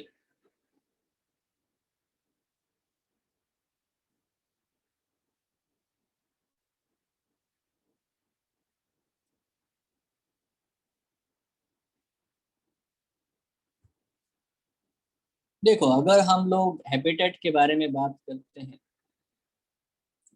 हैबिटेट के बारे में बात करते हैं, तो याद रखना बेटा, दे आर मोस्टली एक्वेटिक, है ना, पानी में पाए जाते हैं,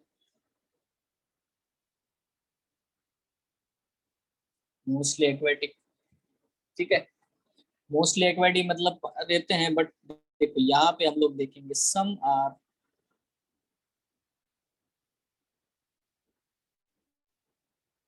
टेरेस्ट्रियल। अभी टेरेस्ट्रियल का मतलब है कि कुछ एल्गी है जो टेरेस्ट्रियल होता है। टेरेस्ट्रियल आप समझते हो, जमीन के ऊपर पाए जाते हैं, बाथरूम में, ठीक है, लोग पैर फिसल के गिर जाते हैं भाई, है कि नहीं वो होते हैं, तो टेरेस्ट्रियल होते हैं। इसका मतलब बेटा they can be found on the moist stone, ठीक है, सॉइल, वुड, यहाँ पे बेटा वो पाए जाते हैं। So there are actually variety of, ये चीज हो सकती है, वो टेरेस्ट्रियल हो सकते हैं।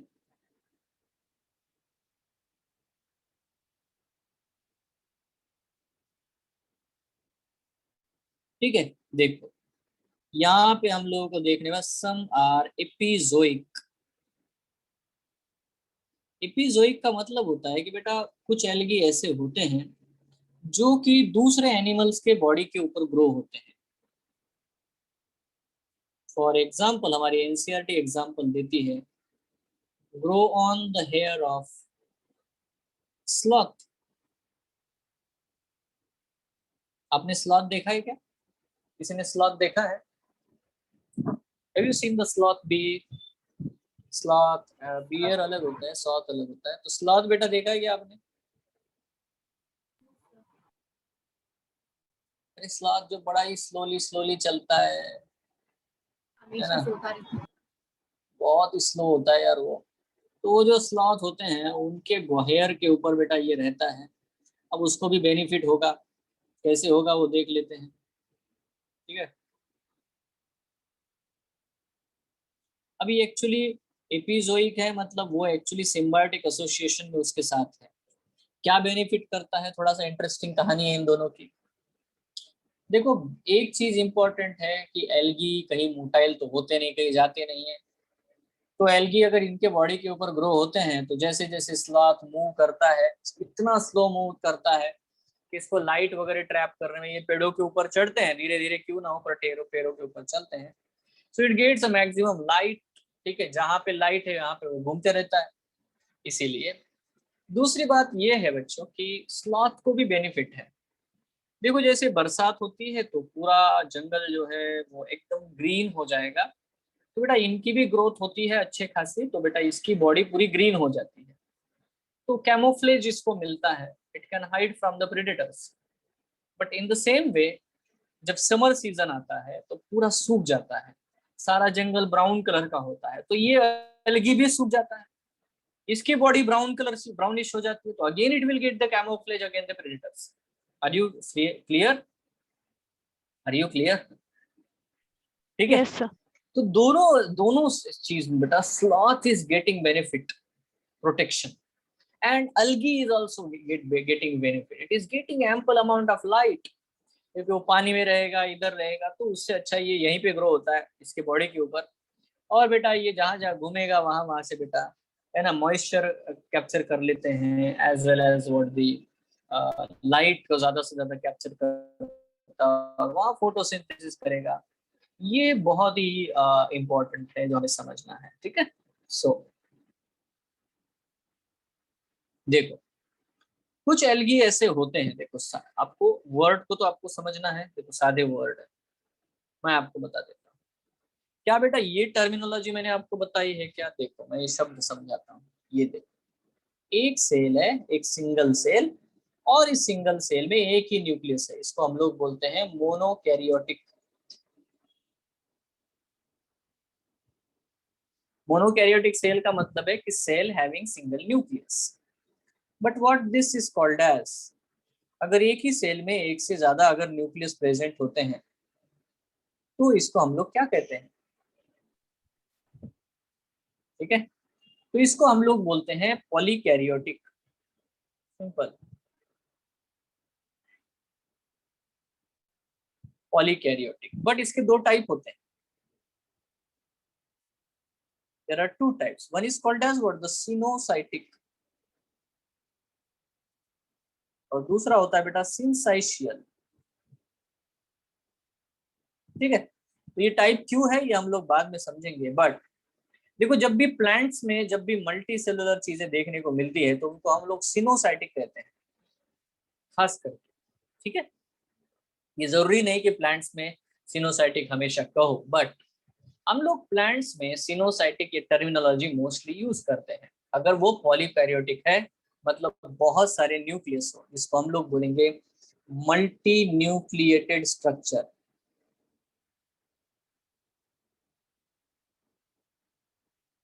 ठीक है, अगर बेटा सेल में बहुत ज्यादा अमाउंट में न्यूक्लियस पाए जाते हैं एक ही सिंगल सेल में, तो उसे मैं पॉलीकैरियोटिक या मल्टी न्यूक्लिएटेड सेल कहता हूँ। इसके दो टर्मिनोलॉजीज है, one is a coenocytic, one is a syncytial. ठीक है, चलो डिफरेंस समझते हैं, बेसिक है ना, बिल्कुल बेसिक लेते हैं यहाँ पे। बेसिक बेटा क्या डिफरेंस है बच्चों?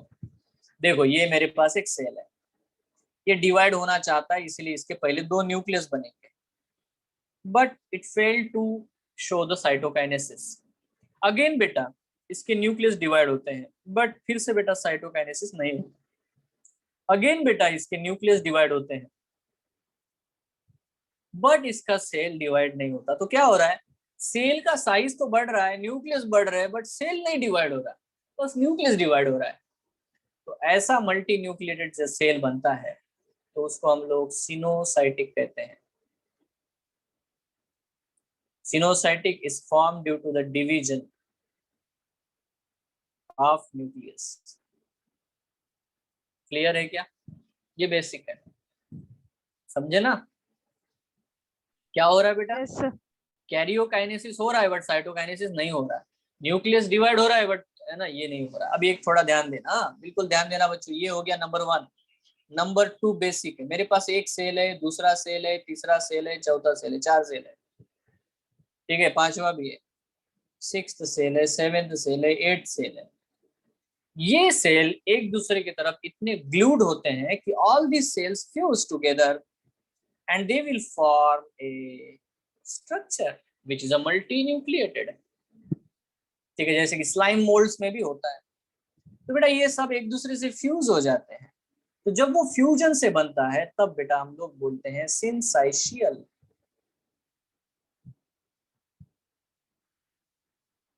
ठीक है, that is what the fusion of cells. समझ रहे हो क्या रे? ठीक है, दोनों ही सेल मल्टीन्यूक्लिएटेड है, बट एक कैसा है बेटा, क्यों बना? एक इसलिए बना Nucleus क्योंकि न्यूक्लियस डिवाइड हो रहा है बट सेल डिवाइड नहीं हो रहा। तो within a single cell the number of nucleus is increasing, so that is called as what the coenocytic. ठीक है, तो बेटा अलगी में ऐसा कोई होता है क्या? फंगस में बहुत होते हैं, पूरा फाइकोमाइसिटिस ग्रुप मल्टीन्यूक्लिएटेड होता है, बराबर है। एल्गी में कोई होता है क्या ऐसा? ये क्वेश्चन है। बेसिक आ गया ना, बेसिक समझ गए बेटा, सिनोसाइटिक, सिंसाइशियल, मल्टीन्यूक्लिएट sir. को हम लोग कहते हैं। तो मेरा एक पॉइंट यहाँ पे लिख लेते हैं, देखो यहाँ पे है coenocytic. Coenocytic condition is found in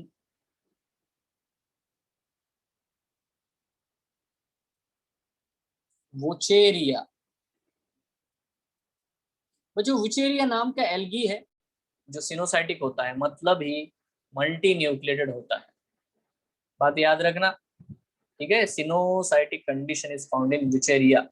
बाकी तो आप फाइकोमाइसिटस पढ़ोगे फंगस, उसमें भी बेटा आपको सिनोसाइटिक कंडीशन देखने को मिलती है। माइसेलियम इज असेप्टेड है ना, उसमें बेटा न्यूक्लियस ही न्यूक्लियस होते हैं कंटिन्यूअस, बराबर। तो same way this is there, ठीक है। तो बेटा देखो बहुत सारे अलग अलग प्रकार के साइज और शेप में एल्गी पाए जाते हैं, बट यहाँ पे मैं एक सीधी बात बोलता हूँ कि देखो सम एल्गी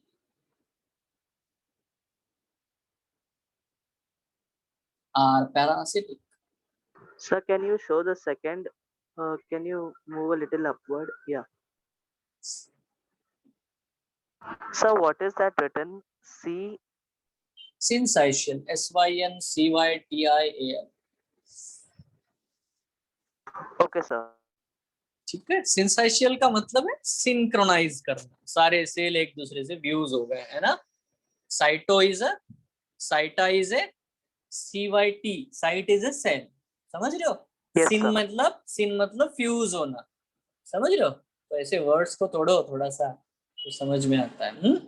तो देखो यहाँ पे सिनोसाइटिक कंडीशन वाली ही बात करेंगे बिकॉज हम लोग प्लांट्स के बारे में बात कर रहे हैं। अब मजेदार बात है यार, मजेदार बात क्या है कि यार ये तो एल्गी तो खुद का खाना खुद बनाते हैं, तो ये फिर पैरासिटिक कैसे हो सकते हैं? अरे है कि नहीं, मजेदार बात है ना यार ये, है ना। मुझे तो मजेदार लगती है भाई, तुमको क्या लगता है पता नहीं। इंटरेस्टिंग फैक्ट है कि जितने भी एल्गी है वो तो पैरासिटिक होने ही नहीं चाहिए। Why? Because they are photosynthetic. खुद का खाना जो खुद बनाता है वो दूसरे के ऊपर कैसे सरवाइव करेगा? But some algae are parasitic. For example अगर पूछेंगे तो बता देना।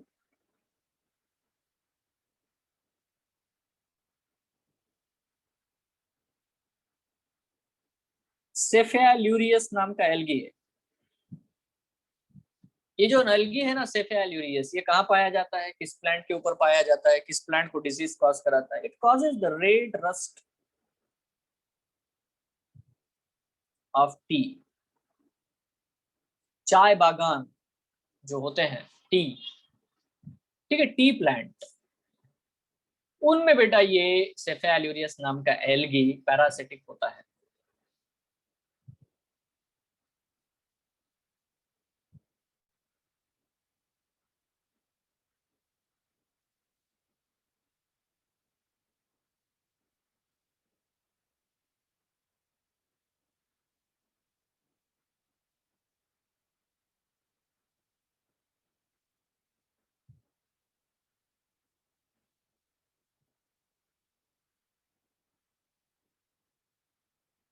ठीक है, दूसरा एक है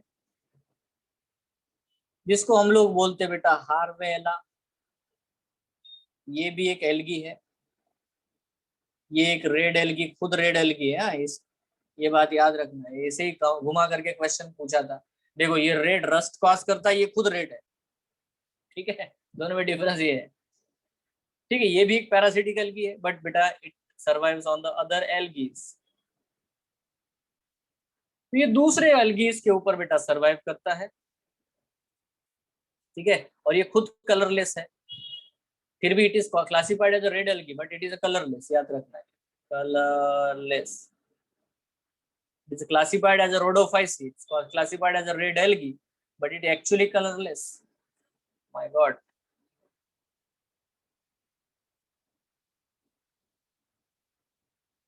Some means it causes red color on other algae. What? Sir, this algae causes red color on other algae. No. This is classified as a red algae. See, there are only Okay. 3 types of algae: green algae, brown algae, and red algae. अब इसको आप कहाँ पे classify करोगे? तो ये shows some characteristic, ऐसे characteristic ये शो करता है, ठीक है, जिसके वजह से बेटा ये रेड एल्गी में क्लासिफाई होता है। Means similar characters, rhodophyte. Yes. It shows the similar characteristic as of the red algae. Okay, sir.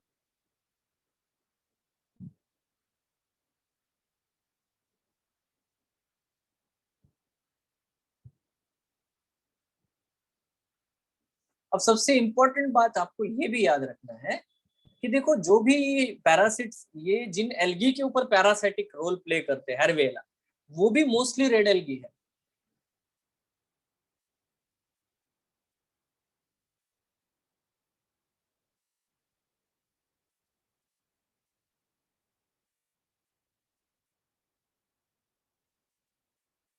चलो, ज्यादा इंफॉर्मेशन नहीं, बस आपको इतना थोड़ा बहुत पूछेंगे, वो थोड़ा बहुत उतना ही पता होना चाहिए, है ना? नहीं तो बहुत इंफॉर्मेशन है भाई, है ना, कोई कमी नहीं है इंफॉर्मेशन की।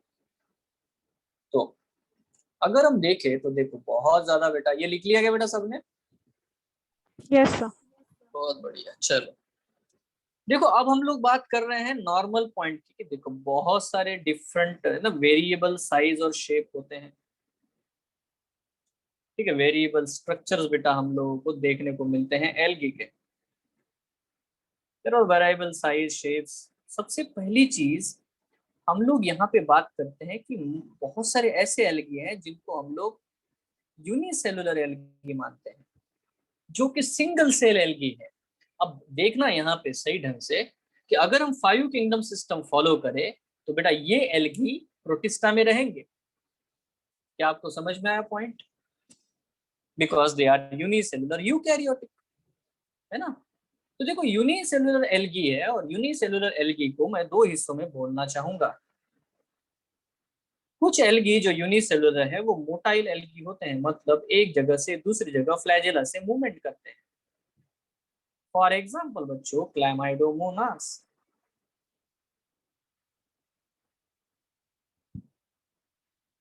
ये एल्गी है। और कुछ होते हैं जो कि नॉन मोटाइल है। फॉर एग्जाम्पल बच्चों, क्लोरेला।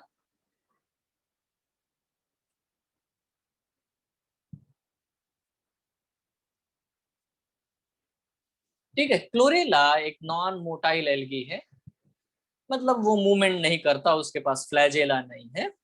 ठीक है, मोटाइल है क्लैमाइडोमोनास, नॉन मोटाइल है बेटा क्लोरेला, सैंडेस्मस, बहुत सारे। Even there is an algae which is a non motile, जिसको हम लोग बोलते हैं एसिटैब्युलरिया।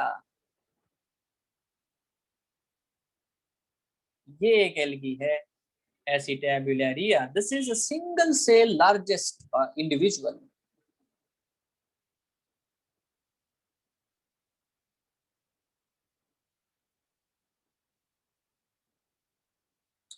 ठीक है, तो ये जो होते हैं बेटा सिंगल सेल लार्जेस्ट इंडिविजुअल होते हैं। एक सिंगल सेल है जो बहुत ही बड़ा होता है। ठीक है, single cell, that's what we have to understand, single cell unicellular largest ठीक है, दुनिया में सबसे बड़ा सिंगल सेल ऑर्गेनिज्म, ठीक है, एसिटाबुलारिया है। देखो लार्जेस्ट सिंगल सेल, बताओ लार्जेस्ट सिंगल सेल ऑस्ट्रिच ऐसे तो एग, बोला है। ना largest single cell ostrich egg, ठीक है। लार्जेस्ट सिंगल सेल ऑर्गेनिज्म मतलब जो जिंदा एक पूरा एक ऑर्गेनिज्म बोला जाएगा। देखो ऑस्ट्रिच इज अ बर्ड और ऑस्ट्रिच इज द ऑर्गेनिज्म, उसका एक एग को हम बोलते हैं लार्जेस्ट सेल है। देखो ये है, this is what the Acetabularia is a largest single cell organism, understand this, yes और नो? डिफरेंस समझ में आया क्या? It is Yes, sir. Not the largest cell, understand this, ये लार्जेस्ट सेल नहीं है, पक्का? ये लार्जेस्ट सिंगल सेल ऑर्गेनिज्म है एसिटाबुलारिया, क्लियर है क्या? Yes Yes, sir. Yes, sir. Okay, Yes, तो इसके sir. बारे में हम लोग नेक्स्ट क्लास में भी हम लोग बात करेंगे।